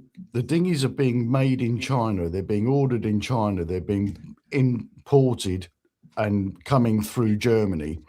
And so you asked why I don't like it, right? Yeah, and it's not that I don't dislike him personally. I've never met him. I just distrust him. I just don't trust him. Everything about him screams like a guy that's manipulating people, a guy that's trying to create antagonism, but without the direction that we need. So he creates antagonism against a government that is betraying them, but without recognizing why they're doing that or what the real cause is, and also without recognizing or pinpointing the results of what they're doing. So he will never say, let's deport millions of people, especially the people that don't want to be, like, shouldn't be here. Maybe he has, by the way. Again, I'm not 100% sure what he said before. That's totally his stance. Well, it sounds all superficial, doesn't it? But he's go on. Where does he come when it comes to who is an Englishman? What's his stance on that? Who is an Englishman? You'd have to ask him that. Exactly, right? So I don't like the idea of someone else saying Tommy Robinson is not going to do this movement anymore because he's staying in America. So I'm going to step into his shoes and I'm going to be the voice of England or the voice of Britain, while like gnashing your teeth and saying, we're going to fucking take over London for 3 days. And then what exactly is going to happen after that? Nothing's going to happen after that. You're going to go home. Even if it lasts 3 days, it's fucking pointless. There's nothing that will be a tangible result from this apart from optics. And the optics, as we saw from the previous rally, mean shit all to the government. Like 500,000 people went to London last time. They ate some candy floss. They blew some bubbles. They enjoyed the hacker. They saw some people say that diversity is our strength and we all need to come together, independent of whether you're fucking black, white, brown, or whatever. We're all the same people. That was their fucking message. And then everyone, after the stabbing of those 3 children, went home and thought they did something that day, and they did fuck all. Nothing was solved. Nothing was solved that day. I would say all of that energy was just fucking fizzled away. I would say from a point of view, I'm worried. One sec, Gary. I'm worried that these people are designed as an emergency valve that just like some steam that's building up in a pipe. They just release it and it's goes psst, and that's it. The energy's gone. It's not really an uprising when you got to go and get permission from the Met Police to go there, is it? You know. Well, the thing is, as well, from the government's point of view, like I say, as they see it, they see you as children, and it's only children that protest. Adults take action, so they actually see you as a child because they sit in a local apprentice position. So they see you as incredulous completely. So you protesting is exactly what a child does. What do you do with a child when he protests? You put it on the naughty step for 5 minutes, which is what you'll get with the police coming in with the batons as soon as you protest. So it solves nothing because they know protesting is what children do. Adults take action. Children protest. Simple as. Can I interject you? Just how the government see that. I would love to see in the chat if people agree with me on this one particular point. My take home from that London peaceful protest, as it was very widely spread out. They're all peaceful. Exactly. And that's exactly what people want it to be. Now, my takeaway from that was a sheer volume of citizens of this country showing their hand. I am one of the people who want this country to have our common sense back. We don't like the grooming gangs. We don't like the way that we're being treated. All the things that I mentioned when I first came on. That's what those people went to London to protest, to say, this is stupid, telling the government, we want our country back. That's all they wanted to say. So, before that protest happened, I wanted people to do a different thing. And I'm still on the same page, by the way. This is what I would like. And no one talks about this. Danny Tomo, Robinson, the lot of them, they never mention this. We need a countrywide march from the north to the south. And it starts in the north. It starts in Scotland. And all of the Scottish people, they get in the march, like the Great North March, right? You remember this from history? So all of the people march down the motorway, block the motorway as they're marching down the spine of England. And as they're marching down, more and more people join. And it becomes not just 100,000, not just a million, but millions of people walk down the spine of England. And as they get to London, they don't stop. They surround Parliament. They stop Parliament from working. They stop everything from working. They don't have permissions to go down a certain route. They don't have permissions to do it on a certain day. They don't have permissions to do it at a certain time. They fucking march there and they don't stop.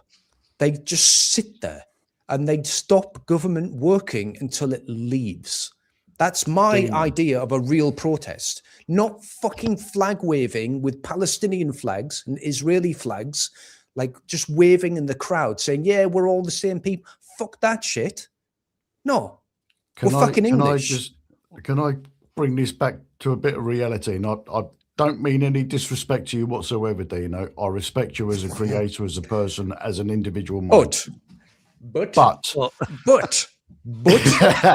was funny as fuck, by the way. Listen, that isn't realistic.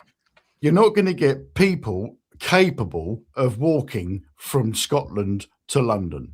It's not realistic.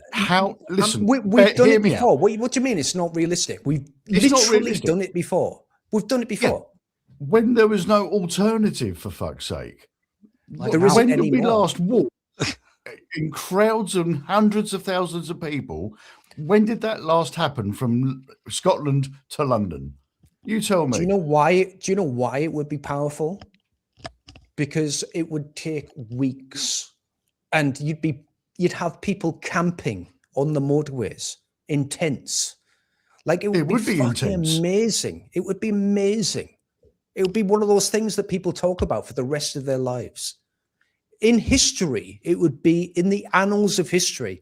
The English stopped everything. Their country stopped. Their motorways stopped because the English revolted against the government itself. And they brought a halt and a standstill to everything that is real. Everything fucking stops. The taxi drivers can stop Parliament. They just go around Parliament Square and you say it's not. You say it's not possible.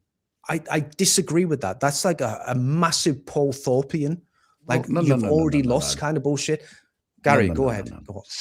Well, I just wanted to point something out. Instead of this kind of back and forth with that, in the sense of how many people can get together, we already have enough people anyway. Because if you look at it from this way, the government needs the consent of the governed. We are the governed and they need our consent, hence the vote. I found out about 3 days ago that 50% of the country doesn't vote at all. That means they don't have the consent of the governed. In a democracy, that gives us the majority anyway. So therefore, if we voted, if only 50% of this country do not give their consent because they do not vote, and they need the consent of the governed to have authority, hence why he got 17% and he got in. Why? Because that 50% basically was not represented as people that do not consent to be governed by them. Hence why they won't vote. So they're the forgotten group. If you could mobilize that 50% to say, look, we do not give our consent to be governed by you anymore. We are the majority. In a democracy, the majority wins. So we don't have to. That's what I'm saying. So do you have a starting point anyway before we even get to the point of gathering everybody together? I love the idea of saying something's not possible and then just proving everyone wrong. Like I didn't fucking- say it wasn't impossible. I said it wasn't realistic. It's the same thing. No, it's not. It is possible. It's just not realistic. It's going to take so much organising. You're going to need toilets, food, Nope. rest areas, all sorts. No, no. You're thinking on the micro scale. The I'm macro thinking scale. physically of someone walking. The macro scale would be people, if they're passionate enough, they would shit on the side of the fucking motorway. They don't give a fuck. They don't care about that. They don't need toilets. They don't need any of this logistical I care about network. that. I don't I even would like be- it when people let their dogs shit on the side of the road. Yeah, but we're talking about a motorway march, right? That would shut down England itself. And what would be more terrifying to the government than the actual people shutting down the country? Literally. Like, amazing. It would be fucking cataclysmic for the government. They would not be able to hide that. Well, no, The entire country. That gets so much coverage, Dino. That would be amazing because everybody would be filming it for content. Literally, everybody would not be able to be stopped once Worldwide. it got going. Literally. So what would change Worldwide. after that? What would the government do in response to that? They would Well, have to what flee the China are doing. country. Look what China are Sorry? doing. They're marching them out at the minute. China. You want to see what they're doing? What, it is what have the possible. government done after UTK? The government would have to flee the country because they would not be allowed to leave safely from Parliament. Keir Starmer would not be able to function. He would not be able to create new legislation. The entirety of the government would have to shut down. And they would see it coming from a mile away as well, weeks away.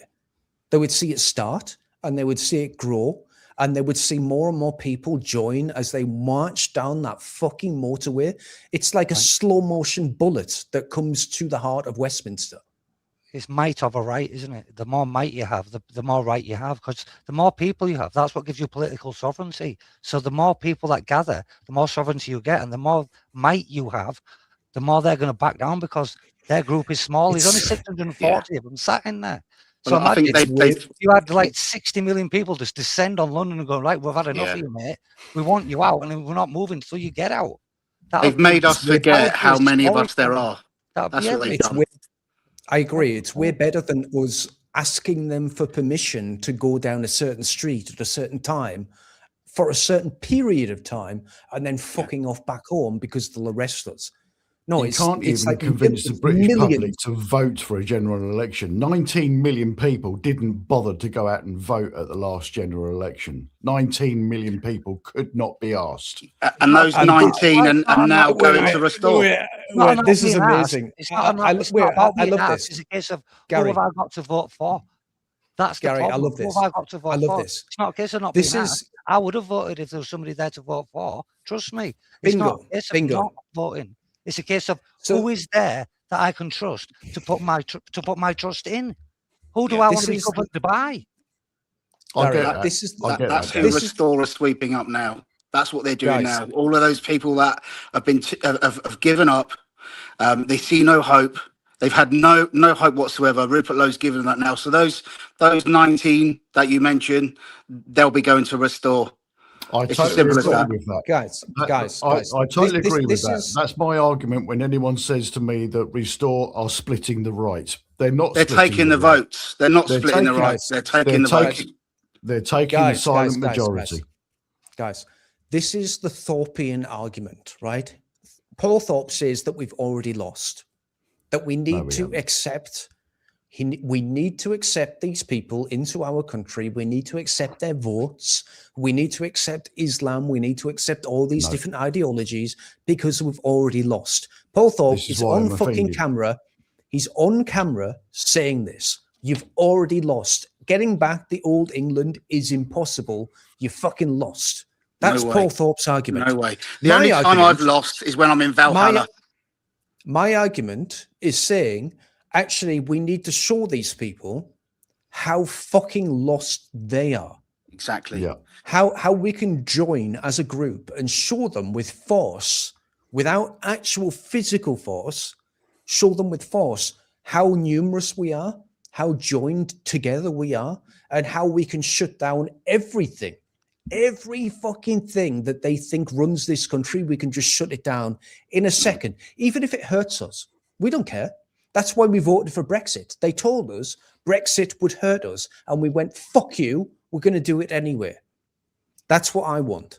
I want us to shut down the country. I want us to fucking march on London. I want us to shut down Westminster. I want us to shut down Parliament. I want us to fucking create a movement that doesn't move unless they fuck off. Would a general strike not have the same effect? No. Why not? Because then That's you get unions involved, and the only people that actually benefit then are the unions when you get strikes going. That's just hurting us. It's not hurting them. Exactly. No, we need You to try hurt them. and get a business owner to go on strike. It just won't happen. Entrepreneurs won't be interested in that. They've been very clever in making us forget how many of us there are. They've put wedges between everybody, and that's what they're scared of. They're scared of how many there are of us. And Restore are now joining up the dots. All of those people are now joining up through one common objective, and that being Rupert Lowe. In my opinion, if we don't do it in 2029, it's over. Well, I'd say in the sense of the betrayals that we've already had, Brexit was a betrayal because we voted it to get out. Then they couldn't make a deal, and we stayed in, and we kept paying them. Then COVID came around, it isolated us even more in our homes, which is what you're saying there. That it actually learned us. It's something in psychology they call learned helplessness, and they actually showed this in dogs. That basically, if you put somebody in that position where it's terrible to go out, and if they get out of that basically enclosure, something terrible is going to happen to them. So they stay there and learn to be helpless. And that's why we've become so fearful of everything, because Brexit, basically, we got betrayed. COVID, we got betrayed. Basically, we got all isolated into a position where even people in the, I was banned from Tesco's for not wearing a mask. So that's what I'm saying. So Big Brother had its little brothers. Yeah. That was the problem. And like I say, because of that, it isolated you even more. So, and like I said, then now they're piling on the pressure, which is all the three things that you need to actually control any civilization are ignorance, superstition, and fear. That's all you need. And we have got them in abundance at the minute, because we have ignorance, because look at what's happened during these betrayals. They've sold you a different story. People have sucked that in and actually then chose a side, which is what they thought they needed to do, even though they forget that the left and right wing belong to the same bed, that's fed through the same mouth and controlled by the same asshole.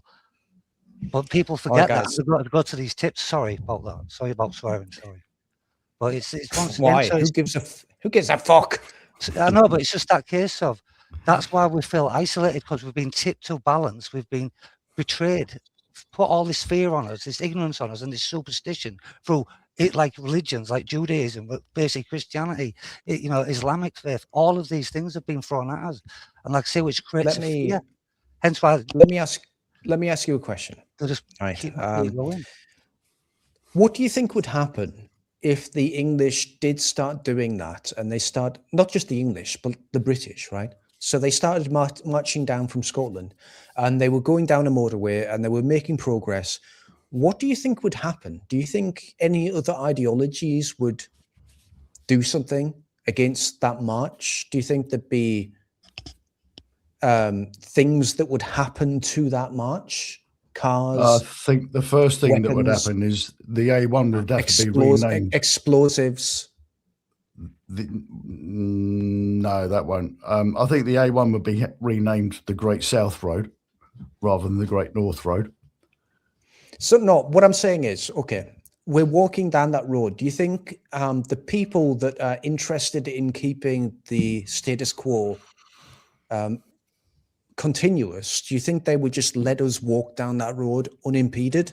Or do you think there would be some kind of malignant actors that would do things that would injure or maim or kill people for doing that? Find out how the propaganda got. Think about what happened with the Manchester bombing, right? And you've got a bunch of people. Oh, sorry, Axel Ruder, like real people that are ideologically possessed that see something like that happening and they hate it fundamentally.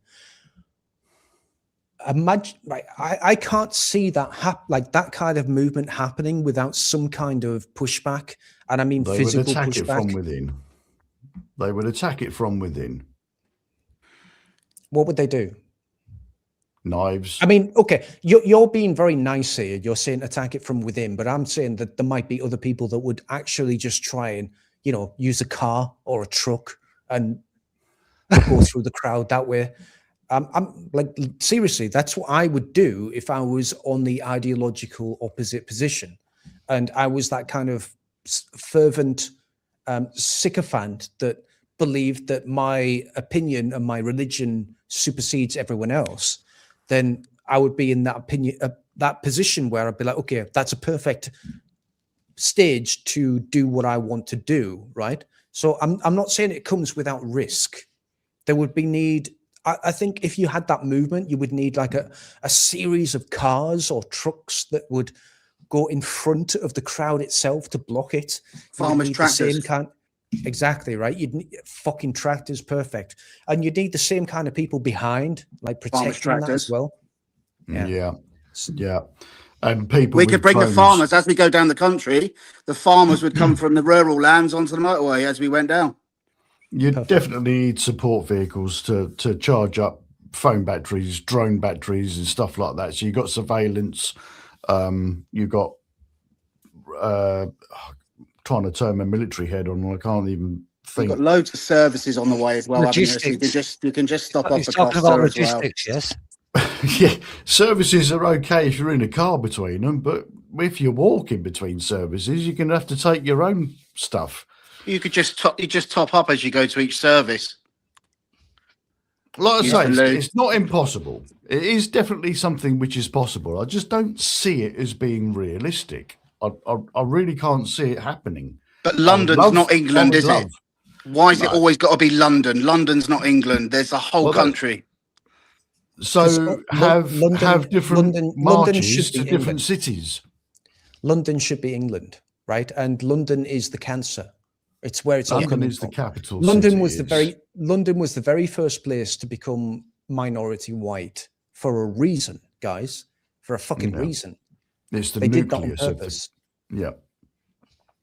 So I used to go to London in 88, 89. I was 16, 17 then, and it's like going to Africa now. Yeah, because they've created a dominion now. That's the thing. Once they create dominion, once they get to 20%, they've got a dominion now. It's fucking shameful. Like I said, collective awareness. Guys, right? Okay, you're probably not medical experts, but what happens with cancer if you leave it untreated? What happens? Well, it gets its own blood supply and it starts to feed on the body, and then it obviously kills you by shutting down your organs, essentially. It metastasizes, right? Yeah. It moves around the body. It starts to grow in other places if you leave it untreated. London is a cancer. It's the cancer of the UK. It's been infected with foreign ideologies and foreign peoples that have no fucking right to be here. And we've let it go on for too long. So why do we march on London? Because it's the heart of the cancer. So restore is chemotherapy. I guess. If they're truthful, then yeah, sure. So there's going to be a lot of people throwing up. There's no heroes. There's no kingmakers. There's no one that's they're definitely going to be sick by the end of it. Trust me. Yeah, definitely going to be sick. I don't know about throwing up, but they'll definitely be sick. Yeah, someone in the chat says Birmingham is worse than London. Yeah, totally. Birmingham is actually only 23% Muslim as of the last census. So it might be probably twice as much now, maybe 46%.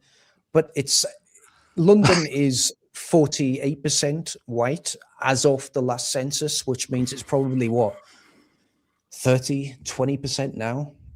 So we're seeing when you fucking look up in the sky and you see the stars, and it's these stars that you see, they're thousands, if not millions of years old. So you're seeing the light of all dead stars that might have already been extinguished. You're seeing a snapshot of the past. What we're seeing right now in London is the same thing when it comes to the census. We're seeing these data points that point to an idea even though it's fucking horrendous, that is in the past. What we are not seeing the Boris wave. We're not seeing the masses of people that they've absolutely shoehorned into this country as fast as they can. I don't think we have any idea of how bad the real problem is, guys, of what they've done as recently as they have, the amount of people that they've pushed into this country. We've got a very small snapshot of what the real problem is. We have no idea. Why did they decide to do that during COVID, or am I being a conspiracy theorist? Because it seems like that was designed to keep you indoors, not be outside, not notice stuff. For some reason, you couldn't. Flights were also stopped, or were they? No, and there wasn't. the No, there wasn't at all. dinghies are just a smokescreen to keep you distracted from what's really going on. That's what it feels like to me. And when I think about it, I think you're fucking mad, mate. There's something wrong with you. But I don't feel like there is. It's that bizarre that it's true. Yeah. There's nothing. There's nothing stranger than truth, is there? That's the thing. I don't That think there happened was whilst anything as we COVID. were on our knees. COVID was invented to give people the vaccine to kill people. That's my belief. I served for my country, and I never thought I'd ever see this country be this way. I'm fucking really angry about it. Really Me too. angry about it. Well, the actual guys, PCR test during there took my brother out. So one sec. Who took the vaccine? No, pure blood. Nope. Refused it against my family's wishes, against pressure at work, people trying to coerce me, and they called me an anti-vaxxer. All of it. I got chucked out of Tesco's. In the chat, can you say yes or no? Like who took the vaccine or not? Just say yes or no. Well, I will say this, Dino. My brother basically he had 3 PCRs. He didn't have the vaccine, but he had 3 PCRs. Right. 8 weeks after he died of basically terrible cancer. 2 weeks later, his fitter that worked at the same garage also died. He had 2 PCR tests. So it wasn't just the actual vaccine that was taking people out. Because my brother's now dead because of it. Well, that's just a PCR test. I don't know what that is, a PCR Well, test. a PCR is basically, it's a long kind of stick with a swab on the end. It goes up your nose, and they hit basically the soft palate at the back of your nasal cavity. Yeah. And like I To said, test to see if you've got COVID or not. and then they bring it out. So there was actually spreading things off the tip of it, right at the base of your brain, essentially. I don't think that works though. In the sense of what's on the PCR itself. Like, I get it, but I don't think that can enter. It was contaminated. Oh, yes, it can. Through a mucous membrane, yes, it can. But that would mean that just take because if you follow that logic, then that would mean that. Well, I'm looking at the sense of the Dino. I get it. Let me finish my thought pattern. Okay, so that logic would mean that just breathing and taking in the virus would do the same thing. No, because of where it's been swabbed. No, I get it, but it goes in the same place. Like it doesn't matter. If you're pushing the back, it does. Yes, they push it. There was actually people dying from it being pushed because the actual back of the septum, the actual. I get it. I get what you're saying. The brain that can be broken through very easily. I get it. But listen to what you're saying, right? You're saying that just because you push something into your nose, that makes it different from breathing something. Yes, in the sense of breathing, yeah. Because it goes in the same. It's the same thing. You're missing out that it has to go up your nose. It's going past all the hairs of your nose, which is getting trapped on. It's actually a virus doesn't give a fuck about hairs. Okay. I'm sorry. Do viruses? This is what I'm saying. Do you know Stefan Lanka? Have you heard of Stefan Lanka? I understand what you're saying, but have you heard of Stefan Lanka though? No, he's the world leading virologist, and he's actually admitted he's never found a virus. So the world leading virologist. I know, right? I know exactly what. So I'm not convinced on viruses. Let me finish. Right. So that guy that you just mentioned, I don't know his name personally because I forget names very easily, but I do know the research you're talking about. Yes. And he said that there is actually no such thing as a virus. I understand. No, he said he's never found one. He's not saying there isn't one. He said he's never found one. Okay, whatever. Right? Same thing, different. Right? Not really.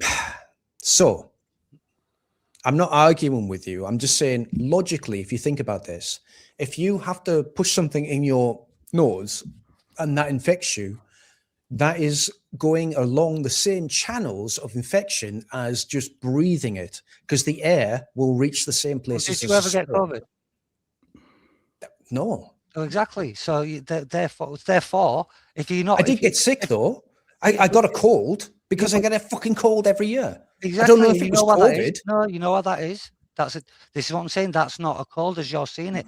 Basically, because of the winter period. You're ignoring get what I'm less- saying. No, I'm not. Right. I I'm don't want to actually get trying bogged down on this. explain to I don't you want. that I don't want to the get science bogged down on behind this. Right. But listen to what I'm saying. Right. You're saying that there's a difference between swabbing and breathing, and I just don't believe that's true. You're talking about the blood-brain membrane.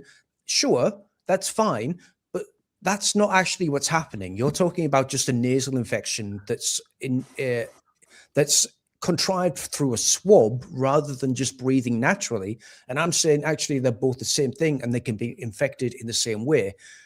You're creating a mechanism there that is, in your mind, different from what I think is actually the same thing. Well, this is where we'll have to beg to differ because I know. I know That's fine. I know from the science because I actually teach health and social care up to actually. But you can't explain it.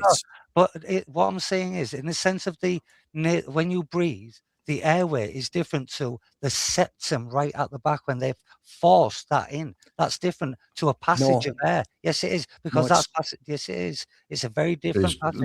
Listen. There's cross contamination that happens from the mouth, from the nose, through the eyeballs. I've read things on X from scientists that have come out and openly said that people that haven't had the vaccine, who were in close proximity with people that have had the vaccine, then caught myocarditis and other related things that were only given to people that had the vaccine. What Gary is talking about is the PCR test. The swabs were contaminated before they were sealed, and people that were putting the swabs up, they have then contracted myocarditis and I understand. I know exactly what he's saying. I'm just saying, if you breathe the virus and you actually are in contact with someone that is giving you the virus through their breath or whatever, it is exactly the same mechanism as if you swab someone.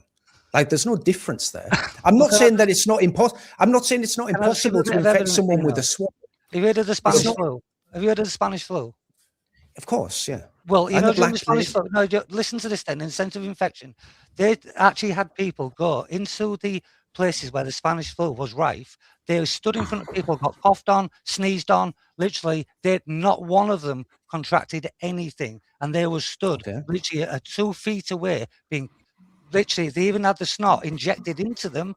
Nothing happened. So this is what I'm saying. They already showed this during the Spanish flu, Dino. So this is why I cannot agree with you. No. But what I don't think you're not agreeing with me. You're just not realizing what I'm saying.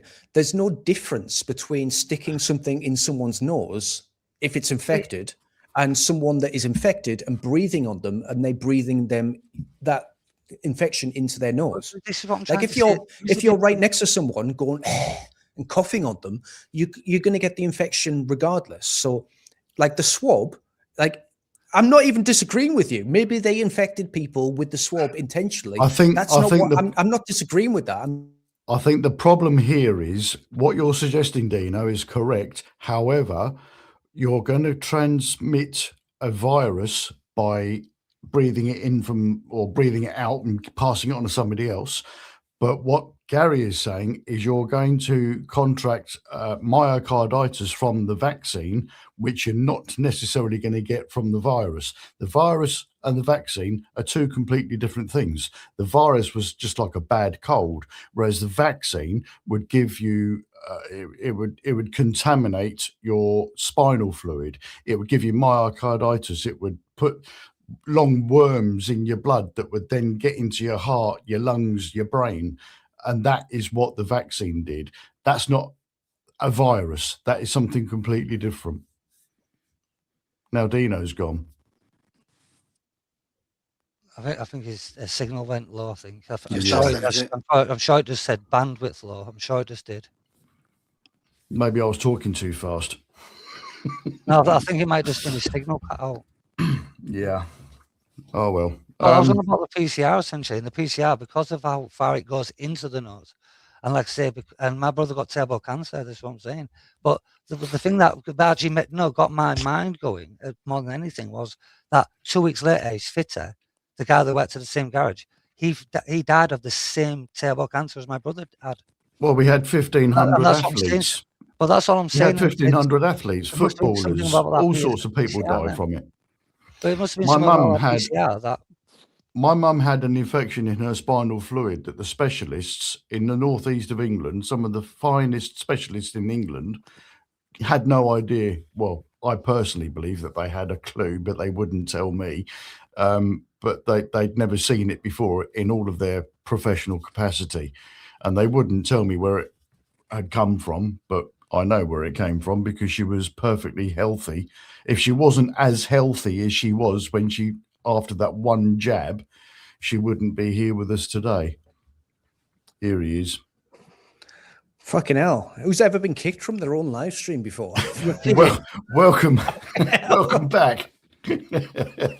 Seriously, wow. Wow. Holy shit. Yeah. Right. Well, I'm going to do one. I've taken up enough of your time. It's been a pleasure. Thank you very much for your hospitality, mate. All right, buddy. Keep up the good work. I enjoy actually disagreeing with people. It's one of my favorite you things. And no, I really do. It's fucking fun. No, you don't. Do you know why? Good. I think I proved that I do. I like the argument. I really like the argument. I like fun. the banter. Yeah. Well, I like the um, debate of it, especially if it's a friendly debate where you can actually come to a point where you have agree to disagree, or you just go, right, I'm going to hold my position, you hold yours. We're not good. Now what's going to happen here? Yeah. So No one lost their dummy. like No one that. got angry. No, definitely not. Amazing, right? No need to. How cool is that? We're splitting the right wing, but we can agree to disagree. Yeah. Well, no, we don't. I love it when someone says to me, "You're in denial." My first response is, "No, I'm not." Right. With that, I will see you when you're older. Keep up the good work, mate. I hope your next videos get monetized because your last one ain't. Yeah. Well, shit happens. All right, buddy. Please don't associate me with Paul Thorpe or any of that lot again. I'm nothing to I do don't with think that I did. lot. Did I? No, you didn't. No. Oh, No. Yeah, good. But I'm not. I've got a good memory, I think. All right. Ta-da. Thanks for your time. You too. Bye-bye. I don't know how to leave. You fuck off. At the bottom. He found it. There you go. Yeah, it says at the bottom, leave studio right there. No, but like I said, anyway, but say thank you so much, Dino, for letting me come on and obviously having a chat with you, sir. It's been definitely fun, and like I said, it was just nice to actually, just obviously allow myself to just open my mind up and just, let loose a little bit and try and obviously tread on the tightrope of sensorousness. Using those big fucking words again.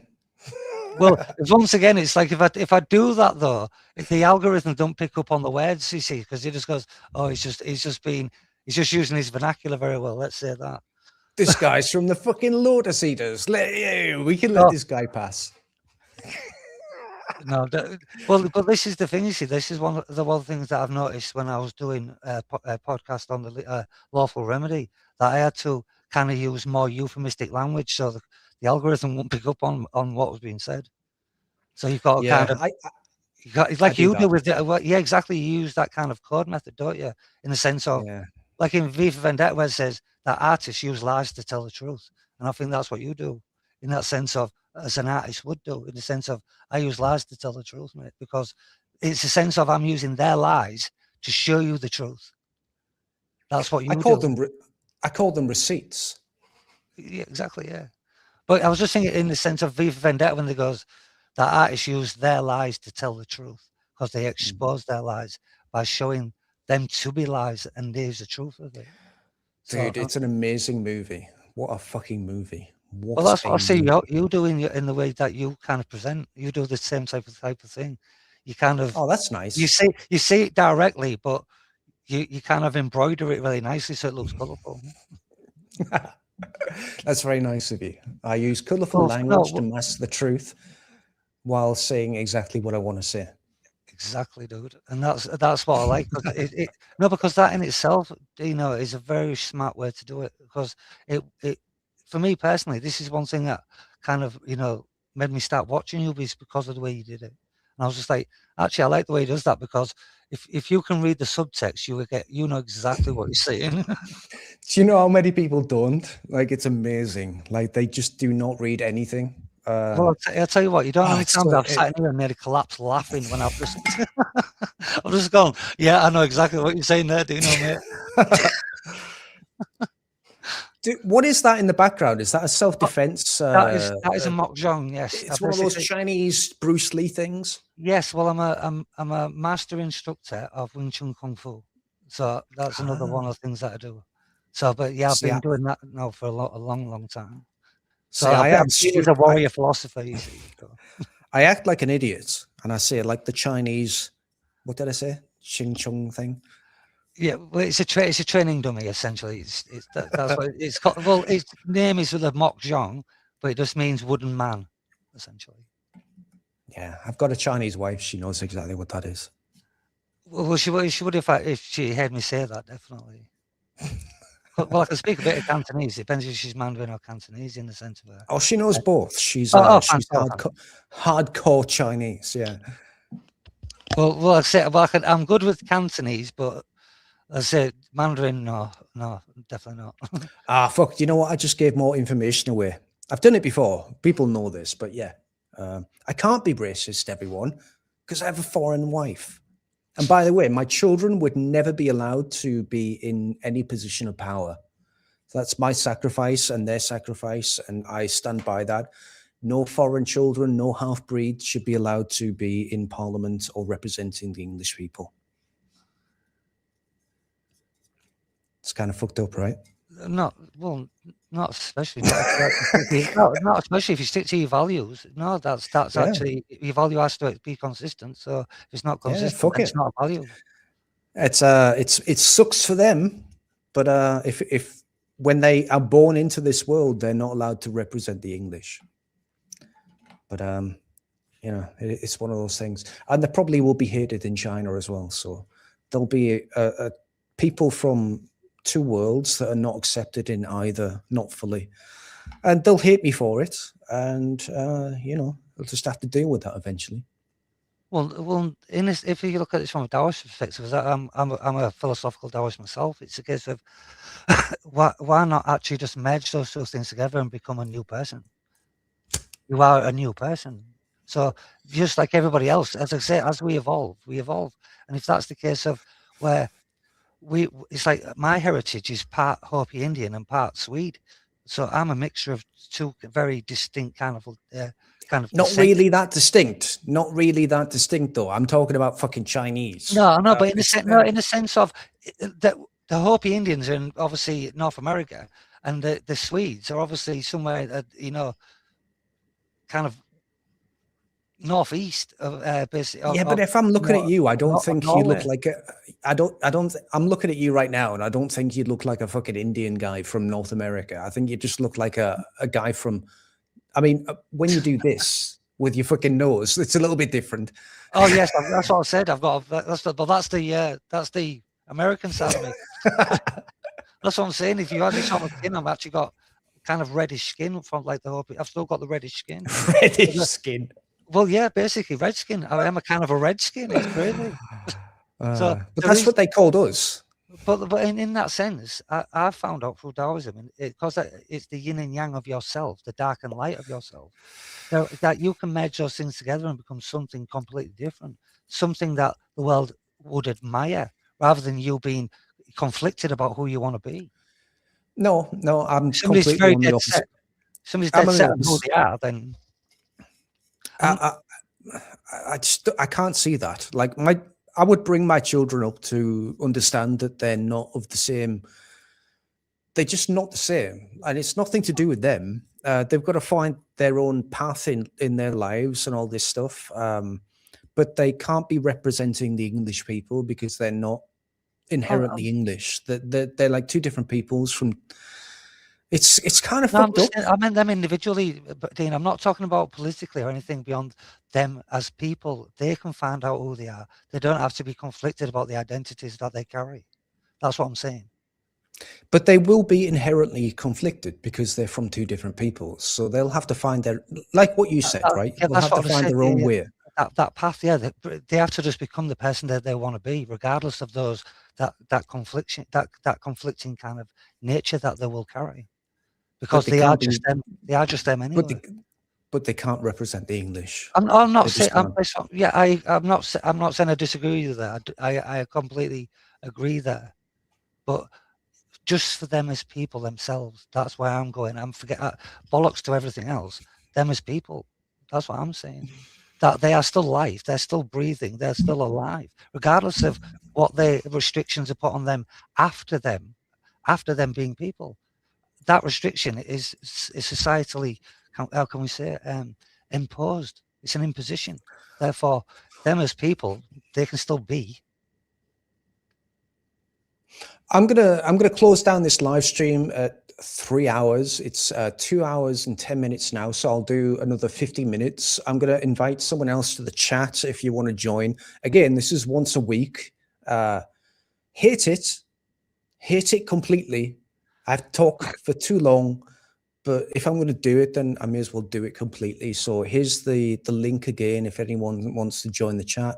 If there's any YouTubers out there that want their channel to grow bigger, get on the live stream, and this is your chance, you pussies.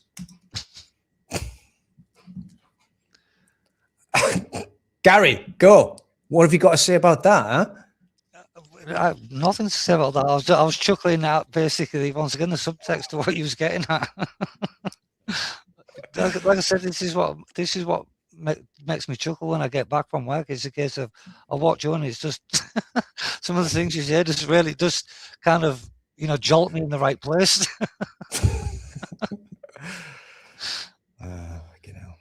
Especially when you go off on them monologues like that, it just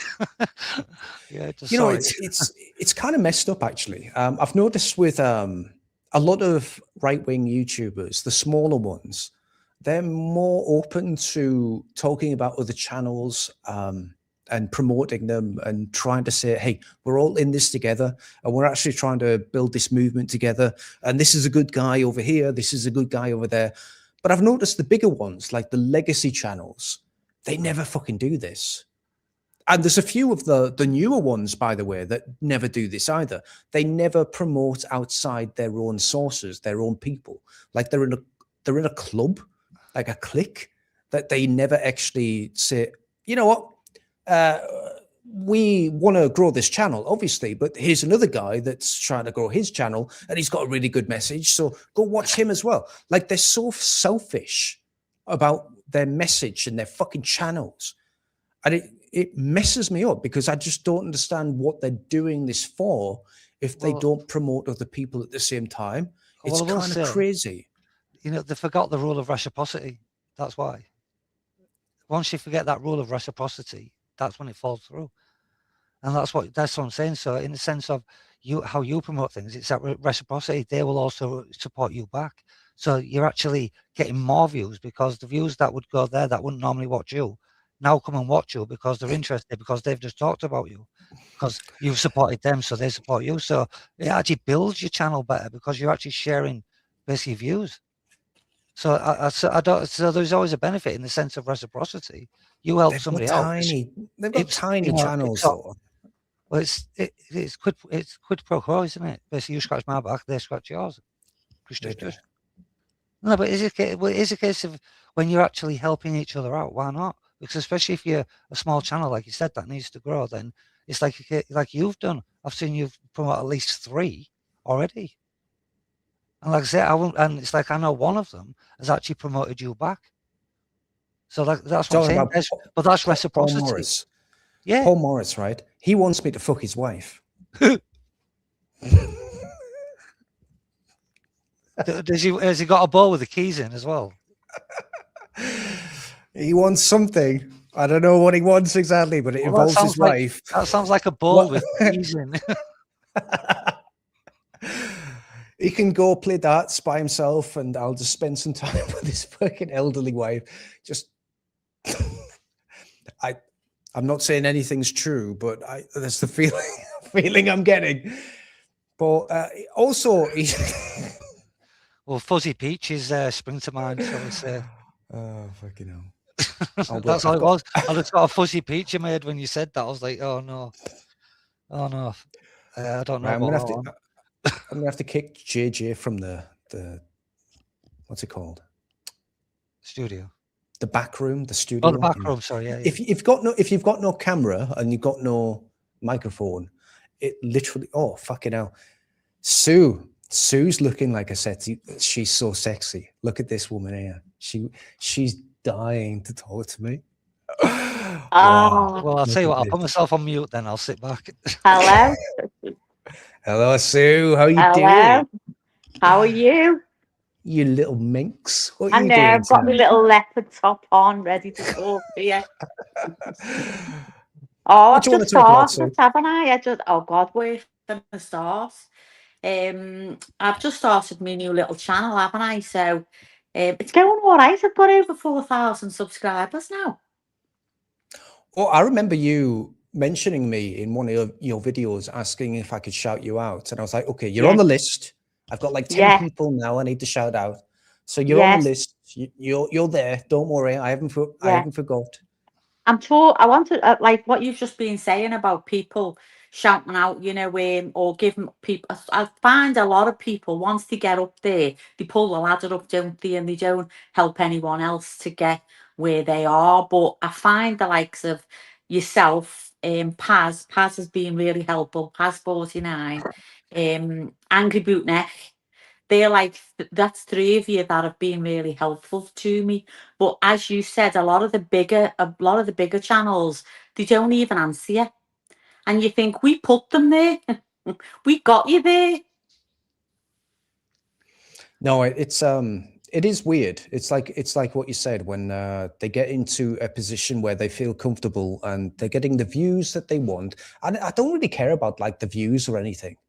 Yeah. If you look at my video, the last one that I made, I knew that it wouldn't do well because it's such a touchy subject, and I'm literally naming members of parliament, sitting parliament, that I think that are traitors. And it got demonetized immediately, even though it said nothing controversial, just talking about things that are happening, things that are available in the public Things purview. that are true. That is true, and it got demonetized. And I spent 2 days working on that, which is like the opposite of what I usually do with a chat, like a video. I just react to things usually and just talk off the cuff. I actually spent time on that, and I made a fucking script. I hate making scripts, and it's like I put all this work in, knowing that it would do badly, but I did it because I felt I had like some moral compass that I had to follow. And there's a lot of people out there that really do not. I don't want to be disingenuous and say that a lot of people think this way,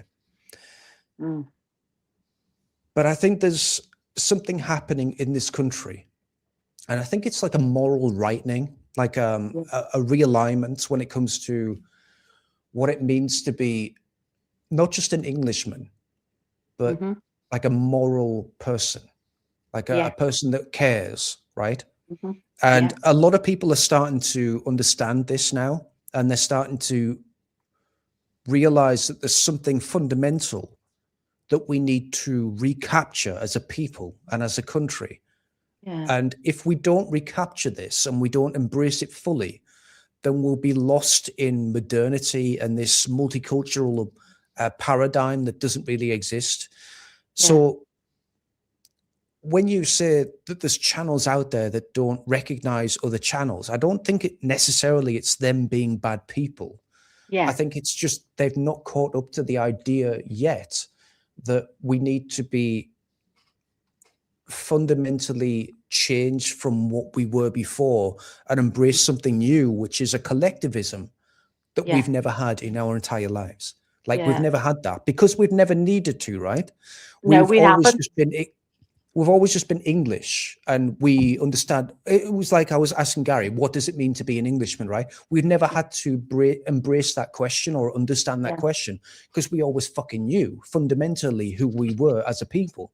But now we're being challenged with this supposition of what is it to be English? What is it to be a collective? What is it to group together?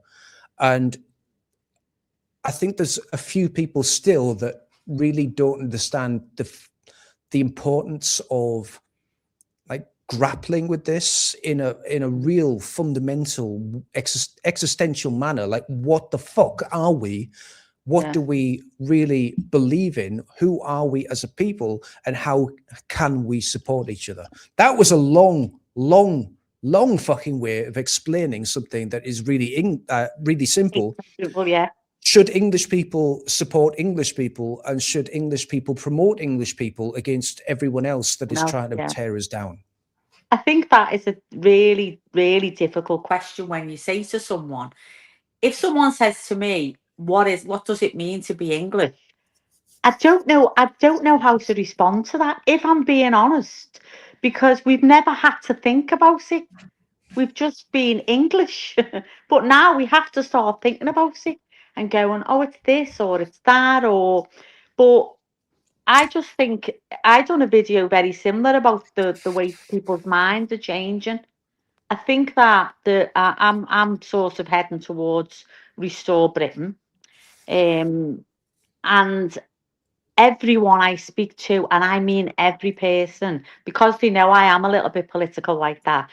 Everyone that I'm speaking to is asking me about it, and they're saying, "Yeah, Restore." Now these are people that have never talked politics, that have never ever voted, and I'm just hoping all these non-voters are going to come out the woodwork. You've got one. Yeah. Yeah. If I get Restore Britain in Hull and Humberside, we've got definitely one. Yeah. Yeah. But it is what if someone asks you, do you know what dino is it? What shall you say your name, Dino or Dino? Dino. So people that watch the channel know Yeah. that it's called Dinobane. People that don't watch the channel call me Dinobane. Yeah. Or if you're Richard Inman, they'll call me Well, your Dinosaur dino Bane. brain. Yeah. I tell you what, that's been so interesting, all that. You know that video that you had when that I proper belly laughed at you when you done the video where Richard Inman was sitting in your chair. You said, "Get your fat ass off my chair." I said Cheeky to my bastard, fella, huh? "Come," I said, "Come and see this." I said, "It's hysterical," and he was laughing his head off. But that was interesting. That wasn't. They'd gone to some trouble. They'd gone to some trouble to do that video, because how do you make a video like that? Would you be able to make one? I know I wouldn't. I'd need to research how to do it. Yeah. Off the top of my head, I don't know. I don't know how he did it. I'd need to Yeah. actually do some research and then find out the fucking AI that he's using and all that stuff. It's mental, because it wasn't just a 30-second clip. It was No. 4 minutes long. It was Yeah. pretty long, and it had lip syncing. It had my voice in it and everything. And It had obviously, your he voice, was but using. it had tones of Richard's voice coming through it as well, don't you think? Did The you hear pace, that? Yeah. I heard that. the I heard pace it of it. changing. Yeah, there was a kind of variant, weren't there, between them? So there Yeah, was kind of and it was wavering like between them. Yeah. if you watch Richard, I'm not like accusing him and anything. Well, but it was like the pace that he uses, because you've got to think about the pace someone uses, haven't you? Yeah, And the it was, cadence. Yeah. yeah, yeah. But that was Yeah, mental, wasn't it? I knew within the first 30 seconds that the person that was speaking was the person that we're talking about right now. I can't categorically say that it was that guy, obviously. And I think legally I'm not allowed to say that, but Yeah, it of fucking course. sounded like him. It fucking sounded like him, didn't it? Like the mannerisms, the way that it was said, Yeah. like Gary said, the cadence, the fact that no one has ever called me Dinosaur Brain apart from that guy. And immediately it's right in Not there. that you So, know of, okay. anyway. So yeah. All that, and But the Paul Thorpes, and I've been watching it all, and you know what? You sort of you see a different side to people, don't you? I've always followed Paul, and you know I've agreed with a lot of things that he's said. But then when all this started with yourself and Paul and what have you, it did sort of open your eyes to the different angles and where they were coming from and what have you. So it was What really interesting. What It's not like annoys me anger for somebody about to drop the guard. Trust me. There's nothing like anger for somebody to drop the guard. Trust me. You Yeah, get somebody what angry, annoys you get everything coming out that's truthful. yeah, I found the whole thing hilarious, which is why I said in the videos, like making those videos was actually a holiday break from me making the usual content, because the content that I make is actually pretty fucking horrifying. So yeah. making those videos was a lot of fun for me. It But was like hearted for you, I suppose, wasn't it? well, I still remember the comments. Not many, like one or two people, and I think that, in fact, I know they were the Paul Thorpe, Richard Inman sycophants, because I would see the same people in their chat saying, "Oh, I went on Dinobane's comments and I said this," and what they would usually say was something along the lines of, "You shouldn't talk about his criticism of you because that brings down your channel. You shouldn't talk about his criticism of you because you should talk about the more important things." And I always thought that was disingenuous, because if someone attacks your character and your reputation, then if you allow them to do that, even if it's small, which Paul Thorpe's channel is not small, it's 10 Not times bigger than small. mine. Yeah, It's even if it was small, that would be a small knife in the back. And if they keep stabbing you in the back and that's your reputation, eventually you'll bleed out. So a lot yeah, of people will start to believe the rhetoric. They'll start to believe the things that he's saying. Right now, he's currently saying that Rupert Law has changed his opinion on migration or remigration. Actually, if you look at the video of what Paul Thorpe says, and Vindicator said this really succinctly, Paul Thorpe mixes migration or remigration with migration itself. So he says, Rupert Law has changed his stance on migration. Therefore, I support him now, and he's got a legitimate stance and he can win the election. Paul Thorpe never talked about migration. Paul Thorpe only talked about remigration and how everyone that supported that was an ethno-Nat and therefore a Nazi and therefore a racist. Paul Thorpe is a fucking lying piece of shit. He's a liar. He constantly, that is mental constantly, gymnastics, man. Exactly. He constantly says something and brings back things that he said as though he's the victim, and therefore someone else has said something that has changed his opinion, but they've never said anything different. Rupert Law has never changed his opinion on remigration, not once. It's on the website, it's in black and white. Paul Thorpe saying that someone else has changed is not someone else changing. It's him trying to grab onto. Yeah. It's him trying to grab onto the coattails of a movement that he knows is unstoppable. Yeah. So he was advance UK, advance UK, advance UK. Rupert Law's a racist. The fucking ethno-Nats are racist. Now he's like, shit, I'm losing subscribers. I'm losing money. Fuck. Oh my God, how do I change this without sounding like a dickhead? Where do we go? Yeah. Well, It's a chance, narcissist, proper chance. a narcissist, yeah, exactly. But a narcissist will always blame someone else. So instead of going, you know what, guys, I was wrong. I'm wrong. I'm a lispy toothed fucking wanker and I'm wrong. Right? Instead of saying that, he went, Rupert Law has changed. Now I can give him my seal of approval. Rupert Law has accepted what I said. Paul Thorpe, the chancer, the fucking gold watch selling, crypto selling, NFT selling piece of shit. Now I've changed. Now he's changed and I can get on board with what he says. He's a fucking narcissist, and he's one of the worst YouTubers, like literally one of the worst ones. And there's a reason he doesn't mention me in his videos anymore, is because every time he fucking does that, I absolutely destroy him. So he's scared of me. He's scared of this channel. He's scared of this movement. And he's trying right now to reorient himself and his message to grab onto the movement that we're pulling forward. We're pushing forward. I just had a funny thought about Paul Thorpe. I bet he goes on ChatGPT, puts his parameters in for basically what he sees as CivNats and FNats, and the ChatGPT goes, follow the popularism. Yeah. But I done a video about all the names, because when I'm watching now, I haven't got a clue. Ethnonat, CivNat, this nat. I haven't got. Sounds like he does. It sounds like he's just got a list, and the ChatGPT's given him an agenda list, and this is what you follow in the sense of populism. Yeah, I Guys, have to Google it. All right. I'm going to try and find the video. You guys talk, but this is the first mention I ever got of this. I mentioned on a previous video that I've got a list of videos of people saying shit, and I just document it every time someone says something like horrendous or stupid. I just save it. I'm like, I've got a fucking list of all these different people saying these stupid things. I'll try and find the very first instance that I saw of someone mentioning ethno-nationalism, and it's Tommy Robinson. And then it filtered down into all the other UTK crowd, and they all started saying the same shit.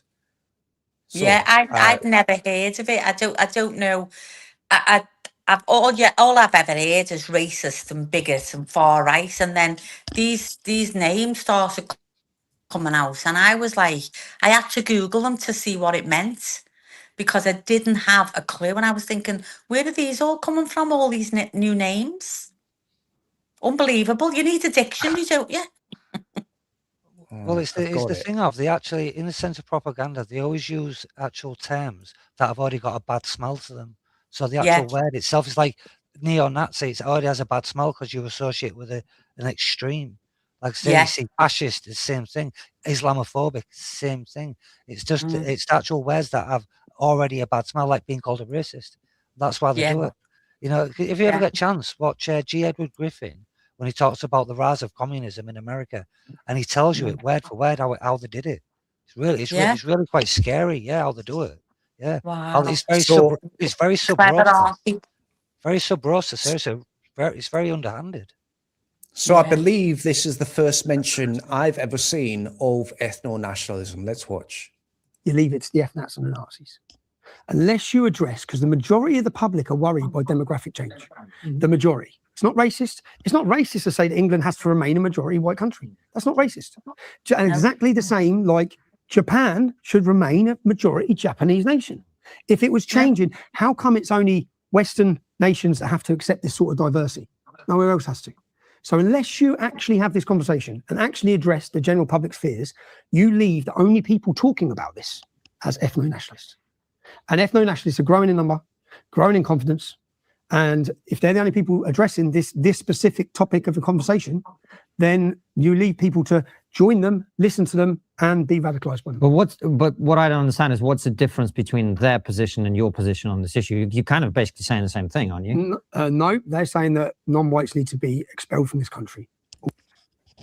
All of them. All of them. No, we don't. Get fucked, you stupid little fucking wanker. What a fucking cunt. Yeah. Fuck that guy. Fuck that guy. No one said that. No one said that. Apart from Steve Laws, who literally said, I don't believe that. I'm just trying to move the Overton window. Yeah. So fuck that guy.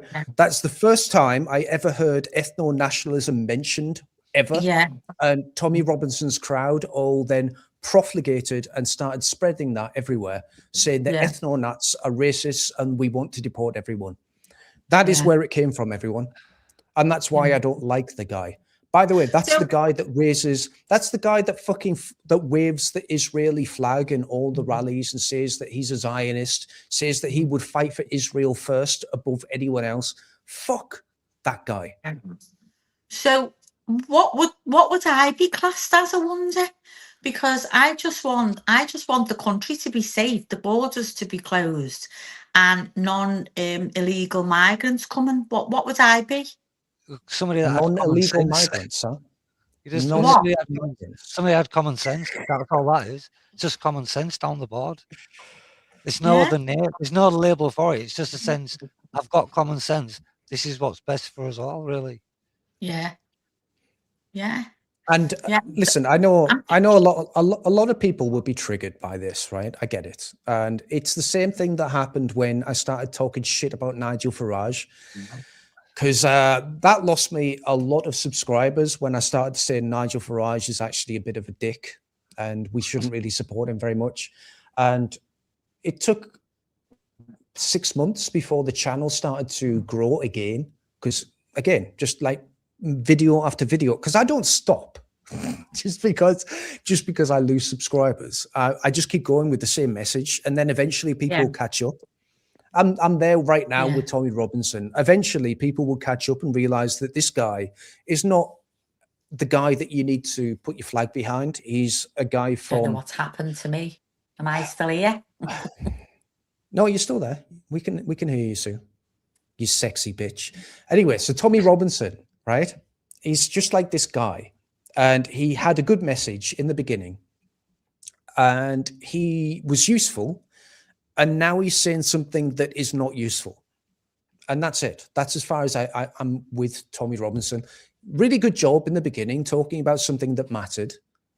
But now, actually, you're not useful. You're creating divisions where they don't need to be created. And you're more of a problem now than you are a solution to anything. We all know about the grooming gangs. I get it, right? He's currently doing an American tour talking about the grooming gangs. We get it. It's real. It's still here. It's still happening. That's not really the issue. We need to start deporting millions of people. We need to start understanding what really is an Englishman. We need to start understanding that we're not allowing this subterfuge and this dilution of our identity anymore. We can't allow people calling us ethno-nats or racists or Nazis for wanting our fucking country back. That's it. Red line. No more. You're either on my side or you're on the other side, waving a foreign flag from a different land with people that are on camera saying that all British people deserve a special place in hell. Seen that video? Fuck. Yeah, oh yeah, I've seen a few like that. You know, literally, it's just. But what boggles? It's just that boggling kind of dilemma, isn't it? Where it's a case of how do you, how can I put this? How do you actually get that sense of being English and actually that dominion that we should have over a country that we've kind of established and nurtured into what became a very powerful nation, and then have to justify its existence and our existence in it. That's where my mind is boggled by. It's just, how did we get to that point where we had to justify not only England's existence but our existence in it as being a very powerful nation at one point where the sun never set on our empire. It was just, why is it now that we have to justify its existence and our existence in it? I don't get it. There's some history there. America's involved. Israel's involved. Oh, true. And we've also got other countries. By the way, guys, there's the link in the stream. I've got another, how long have I been doing this now? Another 20 minutes with this stream. So if you want to join in, just click on the link. Yeah, there's history here. The Americans hated the British Empire. I think it was Roosevelt at the time. And there might have been someone before him during the Second World War that was an Israeli or Zionist, right? I kind of see them as the same thing, like a Zionist, right? So they put Israel first above anything else. Anyone that says that's not true is lying, by the way. They're just fucking full of shit. It's a Zionist is a person that will put Israel above anyone else or anything else, any country, ideology, anything. They'll put Israel first. So we've got a problem in the West with Zionism and the infiltration of Western culture and politics with that ideology, which is the same kind of ideology that Muslims have. We just call that Islamism, right? We've also got other countries that are not particularly religious or ideologically driven in a religious sense, like China, that have a historic wrong or injustice or malign intent against England for past historic injustices that we've done against them. I'm talking like the Opium Wars, taking Hong Kong, making them the weak man of Asia. All of that is like the hatred of the English. We've got India that hates us because they think that we colonized them, but they don't realize actually how much we gave them rather than we took away. And there's a bunch of countries around the world that fucking hate us. Yeah. And mixed with other ideologies at the same time, that creates a amalgamation of these different groups that work together to destroy Western countries, which is the Anglosphere, which is why we're all attacked. We're being attacked at the same time in every single white country, using the same tactics, using the same scripts, but that our prime ministers literally fucking speak to the cameras. We're seeing all this happening at the same time. And I don't think it's any conspiracy to say that there's a bunch of countries and ideologically driven actors that hate us, and they'll do everything they can to destroy us. And as soon as people realize this and wake up to the fact that this isn't a world in which everyone just wants to hold hands and sing Kumbaya, they hate you, right? And then you need to, of course, align yourself from this position of everyone's perfect and we all love each other to actually we're very unique and we're a global super minority and we will be very easily wiped out if we let them do this. If you align yourself in that opposite aspect and say we need protecting, your worldview changes immediately. Yeah. Well, globally, especially if you're looking at Caucasian, yeah, we've already dwindled over the last about 100 years anyway. We've gone from about, I think it was about 15% now to about 7 to 8%. So it's already dwindling. So in a sense of a minority, which is strange that basically, so if you look at it, if only 7 to 8% of the world's population is Caucasian, that means 92% is a person of color. This is what I'm saying. So it's a case of who's the real minority here, really. And it's like, Even English people now hate English people. Look at the lefties. but this is where that sense of division have come from. In that, like I say, because they felt they had to pick a side, even though, like I said earlier on, they don't understand that those two wings belong to the same bird. Yeah, of course. You know what I mean? And like I say, but that's what they tend to forget. So it's like I've been noticing over some of the research I've been doing, where you look at the Judaic religion now and the Islamic religion are kind of working together to fight each other's cause for them. Yeah, they're literally calling to work together. They're like, if we can work together, we will destroy the white race. This is what I'm saying.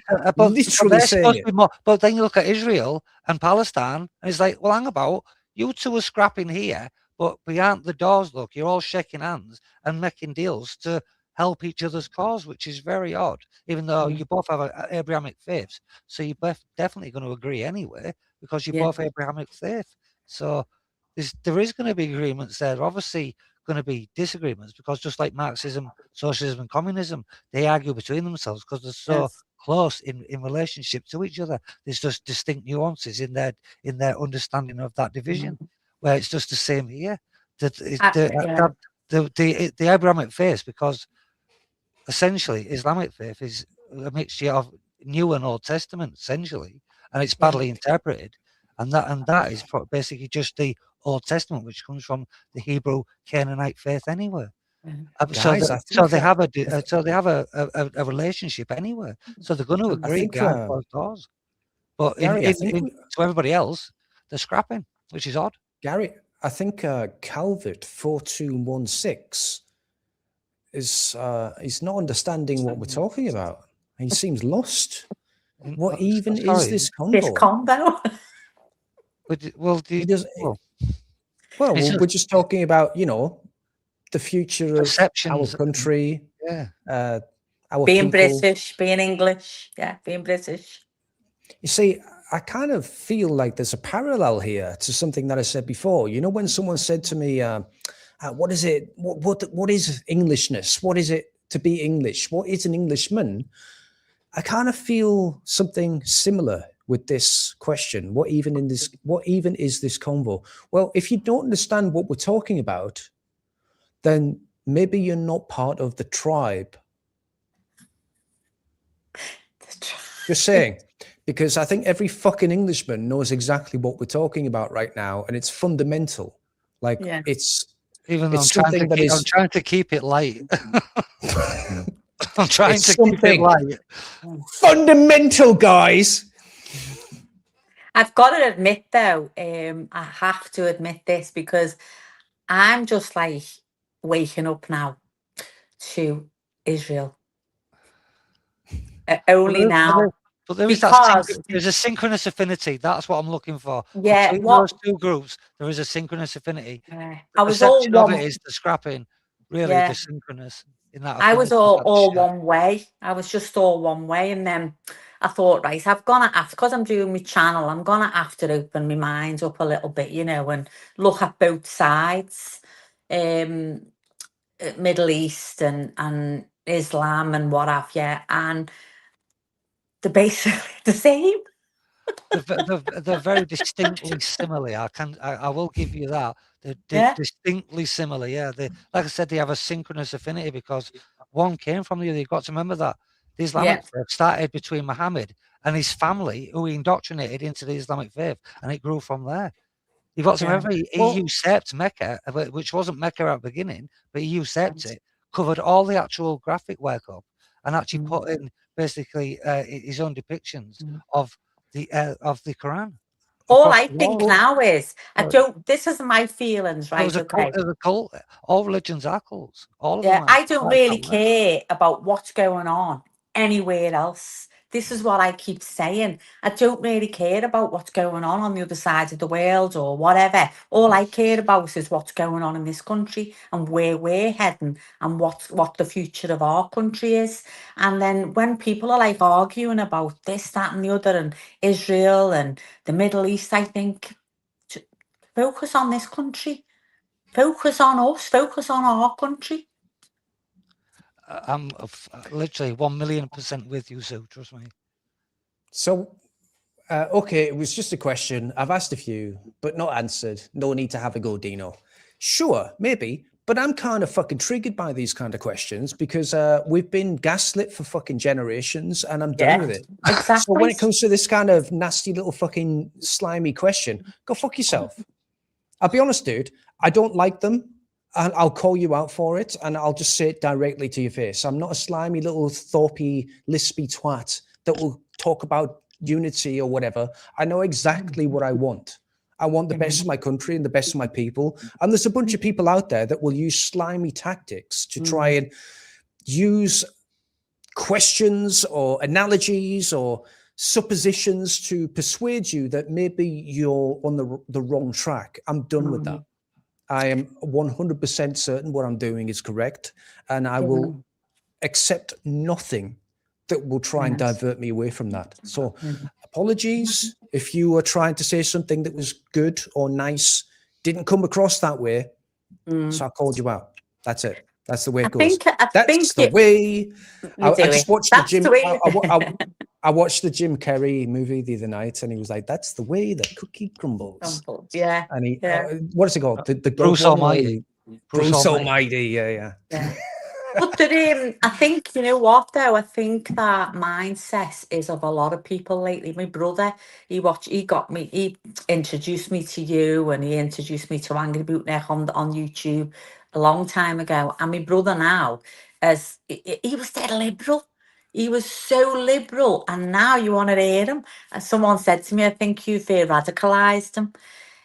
But he's now he says, no, you're either in or you're out. That's it. We've deprogrammed him. That's what I'd say. Deprogrammed him. That's what I'd say rather than anything else. It's like, no, I've deprogrammed him into having a bit of common sense and seeing things for what they are. But he is now. He's just like black and white, and he goes, you're either with us or you're not. You're either with us or you can fuck off. That's what he's like now. And I'm like, oh. Exactly.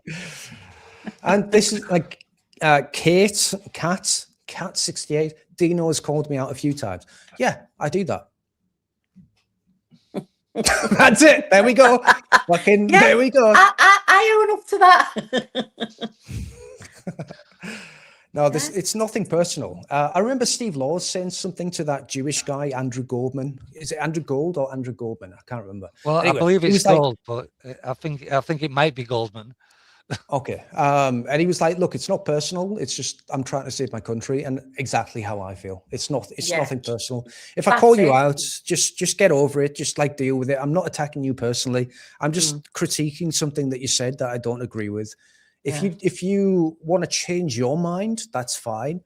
But I can't change my mind, because if I change my mind, it means the extinction of my people and my country. Well, people need to. Well, you know what people need to distinguish is that when you have criticise, you criticise the idea, you're not criticising them. Dude, FFS Dino, I said I'm a fan and a member. I don't care if you're a fan or a member. I don't care about allegiance to me. I don't want to be a celebrity. I don't want to be famous. I don't care about anything like that. Be a fan of the country and the people, and then we'll have no problem. That's it. Don't be a fan of me. I don't want your fandom. I don't want it. I don't need it. Fandom, yeah. What a fucking stupid fucking name that is. I don't need it. Is Right? that Just a be real fan word, of- by the way, fandom? Be patriotic. Be fucking for the people. Like, that's it. I'm not having a go at you. Just get it through your head. I'm really not. I just like understand. I have no truck with this shit anymore. I see it, I call it out, and I destroy it straight away. Like, whatever you say, anti-English sentiment does not lie well with me. And also stupid people. I'm done with stupid people pretending to be stupid, like Paul Thorpe. I don't understand. I just don't fucking understand. I don't understand. Go fuck yourself, Paul. Fucking done with it. It's all that heat he's getting in Spain. It's puddled his head. This is why they have to have a lay down in the afternoon. But I've done a video. I don't know what you think about it. Next What time, about just shout siesta at him and he'll just go to sleep. what I done a video about King Charles not doing a speech for Easter, but it did get panned a little bit because they were saying the Queen never done one. She only ever done one once in COVID, and I think he done one last year. He done a speech on Easter last year. But you know, you didn't call anyone else out, and I thought, but it's the mood of the country right now, isn't it? We need it. I think that we need He's that. supposed to be defender of the faith, so Yeah. it says supposedly defender of the faith, but which faith is he defending at the minute? It's definitely I did get what people were saying though, because you know people are jumping on and saying he didn't do a speech for Easter, but they haven't always done it. But then I just think about Eid and that he done, you know, he done it for Eid, and I think just does he not? Is he not reading the room? What do you think? Oh, I think he's hated. Yeah, I think he's the most hated king since the last one that we chopped the head off. I was about to say about Charles I, actually. Yeah. Because he wasn't like that much, and he was a tyrannical person. Yeah. He thought he could go by diktat. So I think he's genuine. He's really hated, and the things that he said recently, and all you have to do with people is just look at what they say and look at what they do. What they say generally can be taken in one or two ways. Like Nigel Farage will say many, many things, but he won't say what he's going to do. He'll say what the problem is. So he'll fill you with like this this fake sincerity in which he tries to come to your side and put a hand around you and make you believe that he's the man that understands you, but without ever giving you any assurance or validation to what he's actually going to do. So he'll spend 30 minutes on a speech talking about how bad the country is, but he won't ever talk about what he's going to do to fix it. King Charles is a man that actually says very little. Yeah. But what he does say usually has nothing to do with the English people themselves. It usually has a lot to do with ideologies. So you're talking, and I'm talking like the Green Movement. I think like the Green Movement is an ideology. It's bullshit. It's trying to save the world through deindustrialization, which is the opposite of what the growing countries like China, the Middle East, India, what they're doing. So it's basically deindustrializing the West while allowing the competition to catch up. So he says a lot of things that sound good, but they're actually harmful to your country and your people and your way of life. And then at the same time, he will come out and celebrate foreign ideologies without ever validating and certainly not celebrating the institutional and foundational ideologies of the West. So he sounds like, and he comes across like, a fake king, a foreign king, a man that's not of our people. I don't know, like he comes across as a traitor king. Well, My mum, God rest her soul, my mum always said about the Queen. She always said she would never step down. She will never step down and pass the crown to Charlie because she knows what he is. She said he's not fit to run the country. And my mum has been dead 20 years. And she knew back then that Charles wasn't fit to run the country. But she always said that. She said she'll die. She said she won't never pass the crown down to Charles. And she was right. Yeah, I don't know whether we need a king or queen. I like the idea of it, but it's a placeholder. It's a fake. Yeah, it's like a vestigial. paperweight. Yeah, it's so transparently fake.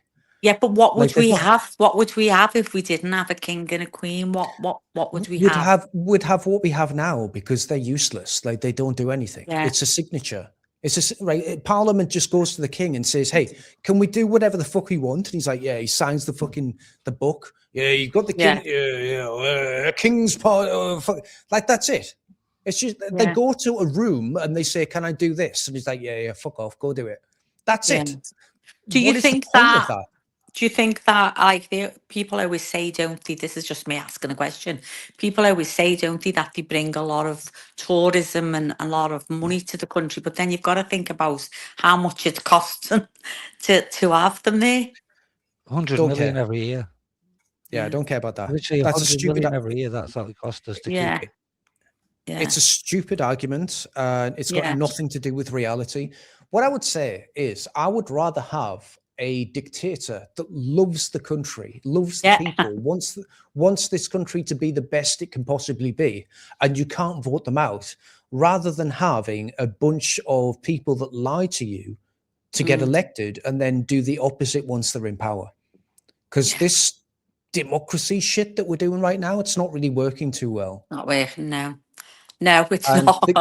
I watched your whatever video king- on El Salvador, the way they've turned El Salvador around, the difference, unbelievable. And I hate to hear the likes of people saying, "Oh, it's too late. It's too late to save the country." No, it's not.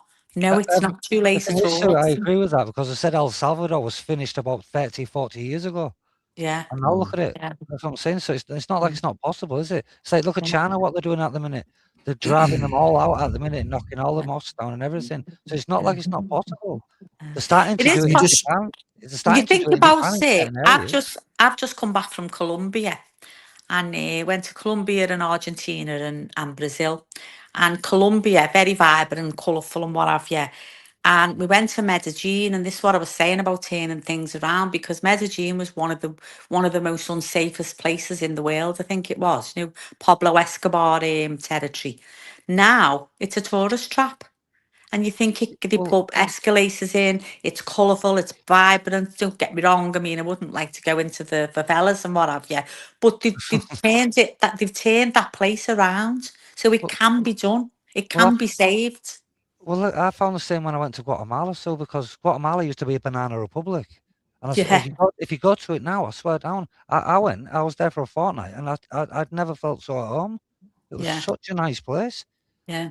And like I said, but it used to be a banana republic, and you won't dare go there without a bulletproof vest and an ADAT. You know what I mean? You wouldn't have gone near the place without it. Now you need it for London. Exactly. But you go to Guatemala and you can walk around and you feel, I mean, completely safe and completely at home. It's strange. Exactly. Yeah. Guys, I'm going to wrap up the stream. But Yeah. I want to I want to finish on this, right? My Yeah. entire life, I grew up, and I used to watch like movies about England and Britain and the old war movies and documentaries and all this stuff. And I used to feel filled with pride about what we'd done. And then in general life, I would always look around and go, well, where has that gone? Why don't I feel that anymore? And as I grew older, I never saw anyone in public life or in politics ever try to do anything special. It never tried to break the old paradigms, never tried to push England or Britain forward in a way that we used to do, like creating things, doing things, talking about things, being things that were special and unique and powerful. And I used to think, well, what the fuck is that? Why do I feel like whenever I look at England or Britain, I'm always looking into history instead of seeing something that's real now? Yeah. And I realize it's because we've been ruled for the last 40 years, 50 years, 60 years by people that fucking hate us. Hate us, yeah. Exactly. And they've tried everything they can. They've done everything they can to destroy our culture, our history, and our country. And I was growing up thinking, why aren't we great anymore? Why doesn't Great Britain make sense anymore? Why doesn't that fucking word resonate with me? Yeah. Because it used to. I look at history, I look at like the movie Zulu, and I think, wow, that's just a bunch of English guys or British guys in the middle of nowhere defending a small piece of fucking England against hundreds of thousands of rabid fucking nut jobs, right? Yeah. And why can they be more English than any Englishman I've ever met? And it's a movie about something that happened in the past. Well, it's because you think that's what's happened? There's no pride anymore. We've got no pride. We've got pride in our history. Right, we've got pride in our history, but what about now? Why aren't there no proud people now? We're ruled by people that hate us. If we had Rupert Law as a leader of this country, I'm sure we would start to feel that again. I'm sure our towns and cities and the country itself would start to remember how good we are and how powerful we are and how actually amazing as a group of people that this world has never seen before. We've done more for, like, I don't want to get into a diatribe about what the British have done for this world. Yeah. Fuck me, it's a we know, long don't we? diatribe. Yeah. It's a nice long list. There's a huge list there, guys. No one has done more for the civilization. I can just say one thing: penicillin, right? Penicillin. That one thing alone has saved more lives than any war has ever destroyed. And we invented that. So I'm sorry, but the English and the British are an amazing group of people. And we need preserving, and we need celebrating, and we need our ability back to grow and prosper and invent. Fucking invent stuff, guys. Inventing things. I agree. Yeah. Totally Any agree. final thoughts, Gary? Sorry, No, I said that really weirdly. I was like, Gary. No, well, like I said, I've enjoyed it. Thank you very much for it. I was just more reminiscing on basically what you're saying, and it's just like this is once again why I keep listening to your to your vids and your clips and everything else, is because it is monologues like that, Dino, that really kind of get you sat there and going, why can't I be as proud as he is? Yeah. You know what I mean? And but sometimes I do get that, because you do sometimes lose your way, don't you? And then it's people like him that bring you back and go, actually, he's just made me feel a lot prouder of being who I am and where I am, and being proud of it, because sometimes I just lose my way. You know what I mean? You just do, especially being teachers, because you've got to go, literally being a teacher, you're around leftist. It's like literally 2 weeks ago, just as we finish, I actually met somebody that openly stated to me that he was part of the Fabian Society as a teacher. And I literally, within 10 minutes, I got kicked out of the college because I said, I'm not working with that fucking wanker. And I was like, why? And I goes, the reason I don't want to work with him is because the simple fact is he will not actually admit that his symbology for the Fabian Society is a wolf in sheep's clothing. And I goes, until he actually agrees with that, I goes, he can go and fuck himself. I don't want him anywhere near me.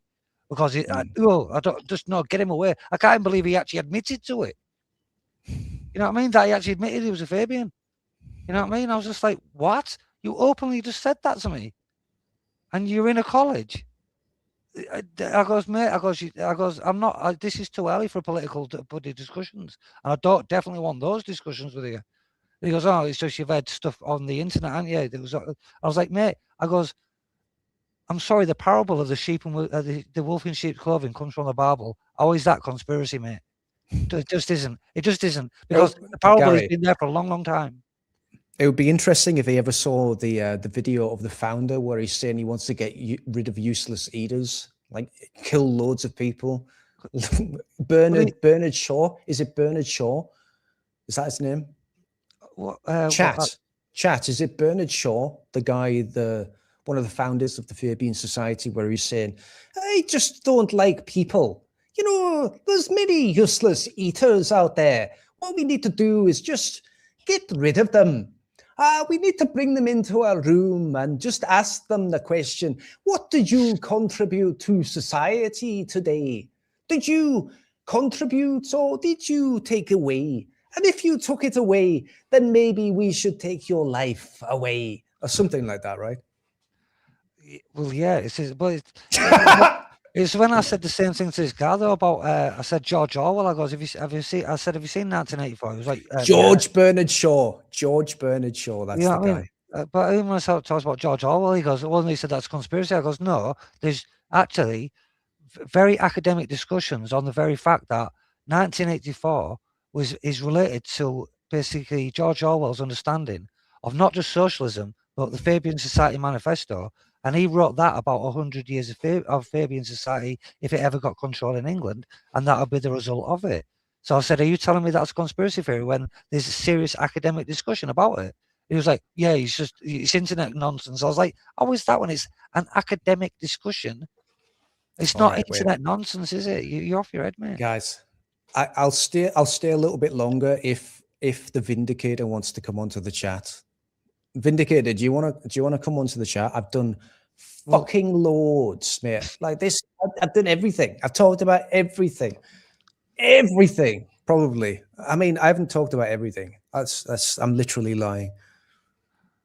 Well, I'd say we've actually ticked off a lot off the list. I talked about a lot. It's been 3 hours. Holy fucking shit. Exactly. So I swear to God, get some shut eye, sir. That's mental. Vindicator, fucking answer me.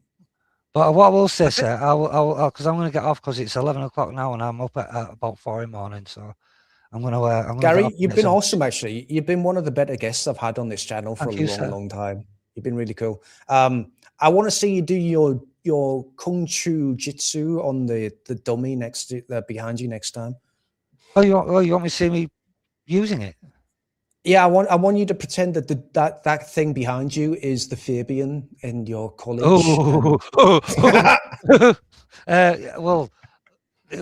I'd have to go gentle because I'll take it for the bloody wall if I did that because I'd get fixated. Dude, do you have a channel, by the way? No, it's just I kind of basically bounce around and people basically invite me onto their things. This is the thing, because it's like they usually have to have stuff that I do in the law, stuff that I do in psychology, or stuff that I do in or criminology. Because I do it's awful, especially philosophy and ethics. They're always asking me about that type of stuff. So I get invited onto different things all the time. But I do have a channel of my own, but I do martial art training programs on there. So there's loads of martial art training videos on there. You should do martial arts while talking about politics. That's a new avenue. I haven't tried that personally. It might work. That'd be a strange mix, yeah. Political kung fu. Keir Starmer recently mentioned blah blah blah. Political. Here comes political.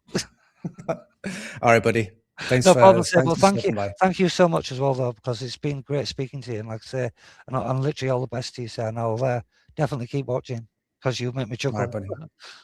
Appreciate it. See you later.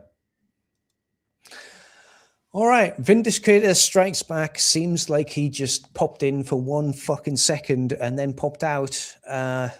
Fine. Don't come talk to me then. Fine. Fine. Whatever. All right, guys. I am pretty tired, gonna have to admit. And I think that's it. Is there anything I've missed? Are we done? Oh wait, shit. I should do this.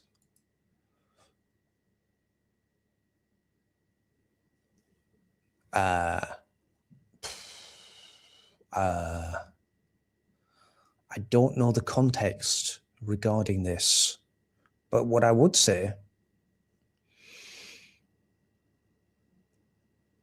probably not likely. I don't care where you are, Dino. Really great video on the gangs. Thank you very much. Yeah. You're not in England right now. You can't talk about the English.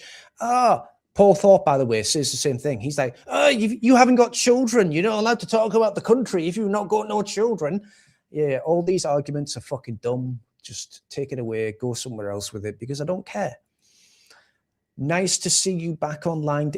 Okay, I had a 2-day break. I was making another video during that time. And by the way, the video that I made, super in-depth, full of facts, receipts, all that shit, really difficult to make, gave me a headache. Don't want to do that ever again. I would rather just react to stuff. But I thought, it's a grooming gang thing. And there's many, many decades of cover-ups and betrayals. Let's give it justice. It was fucking hard. My granddad was one of the men in the Jarrow March of 1936. Desperate times call for, yeah, exactly. The Jarrow March, the Great North March. There's certain things in history where they happen. And everyone says, well, you can't do that. That's impossible. No, you can't possibly do that. And then people just fucking do it. And it becomes part of history. They're still talking about those other marches, guys. Imagine we did our own that supersedes all of them and doesn't just stop. Literally occupies London. Like, fuck those guys. JJ says hi. Thank you very much. Don't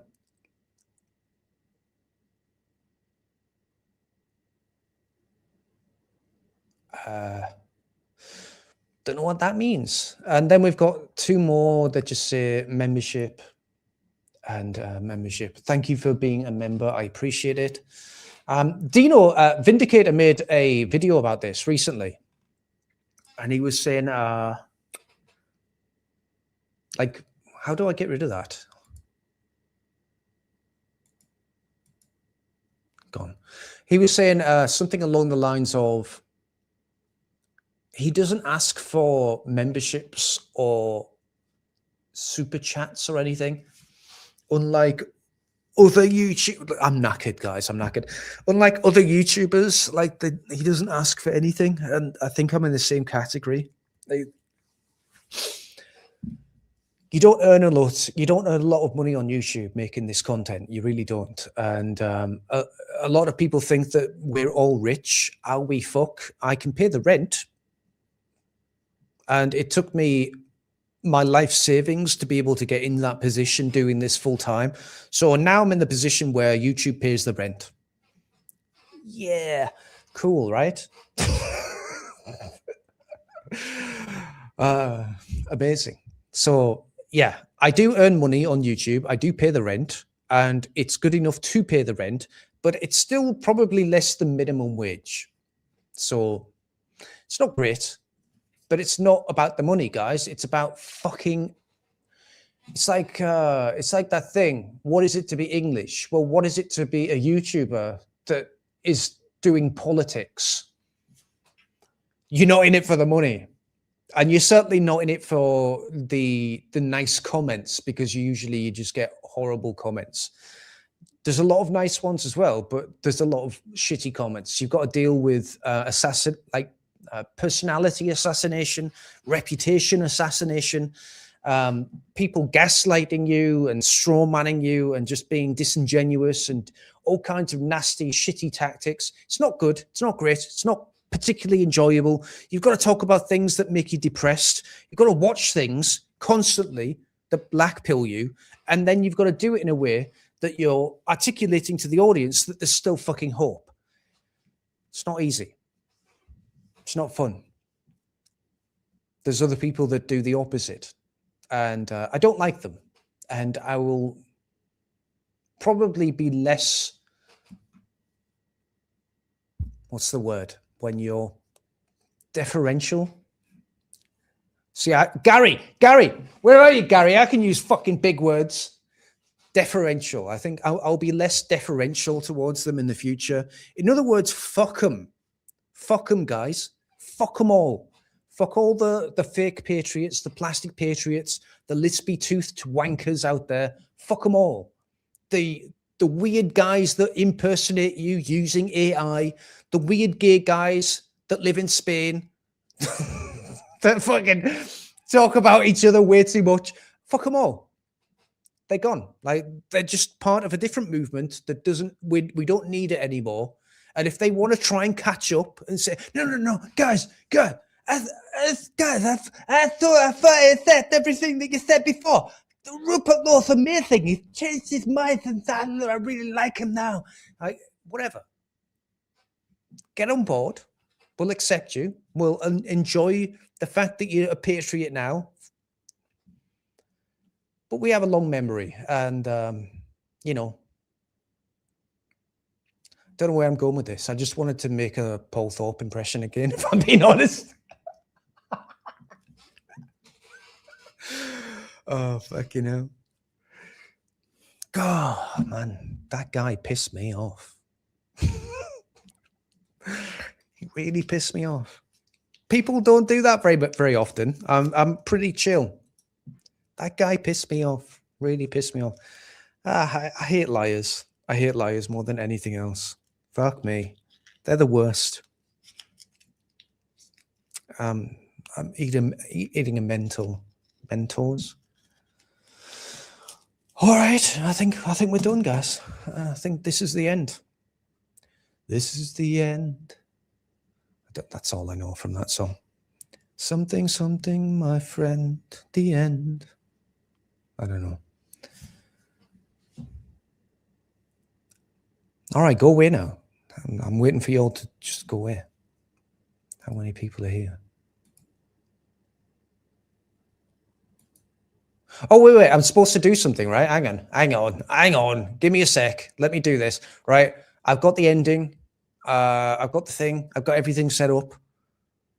Right? Everyone, you're awesome. I like you. But in the true Beano Dane, yeah, whatever. In the true Beano dinosaur brain style, fuck off now.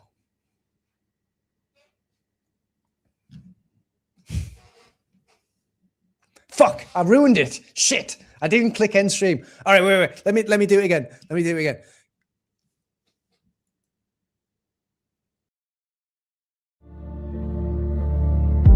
Dinobane, time to light the soul.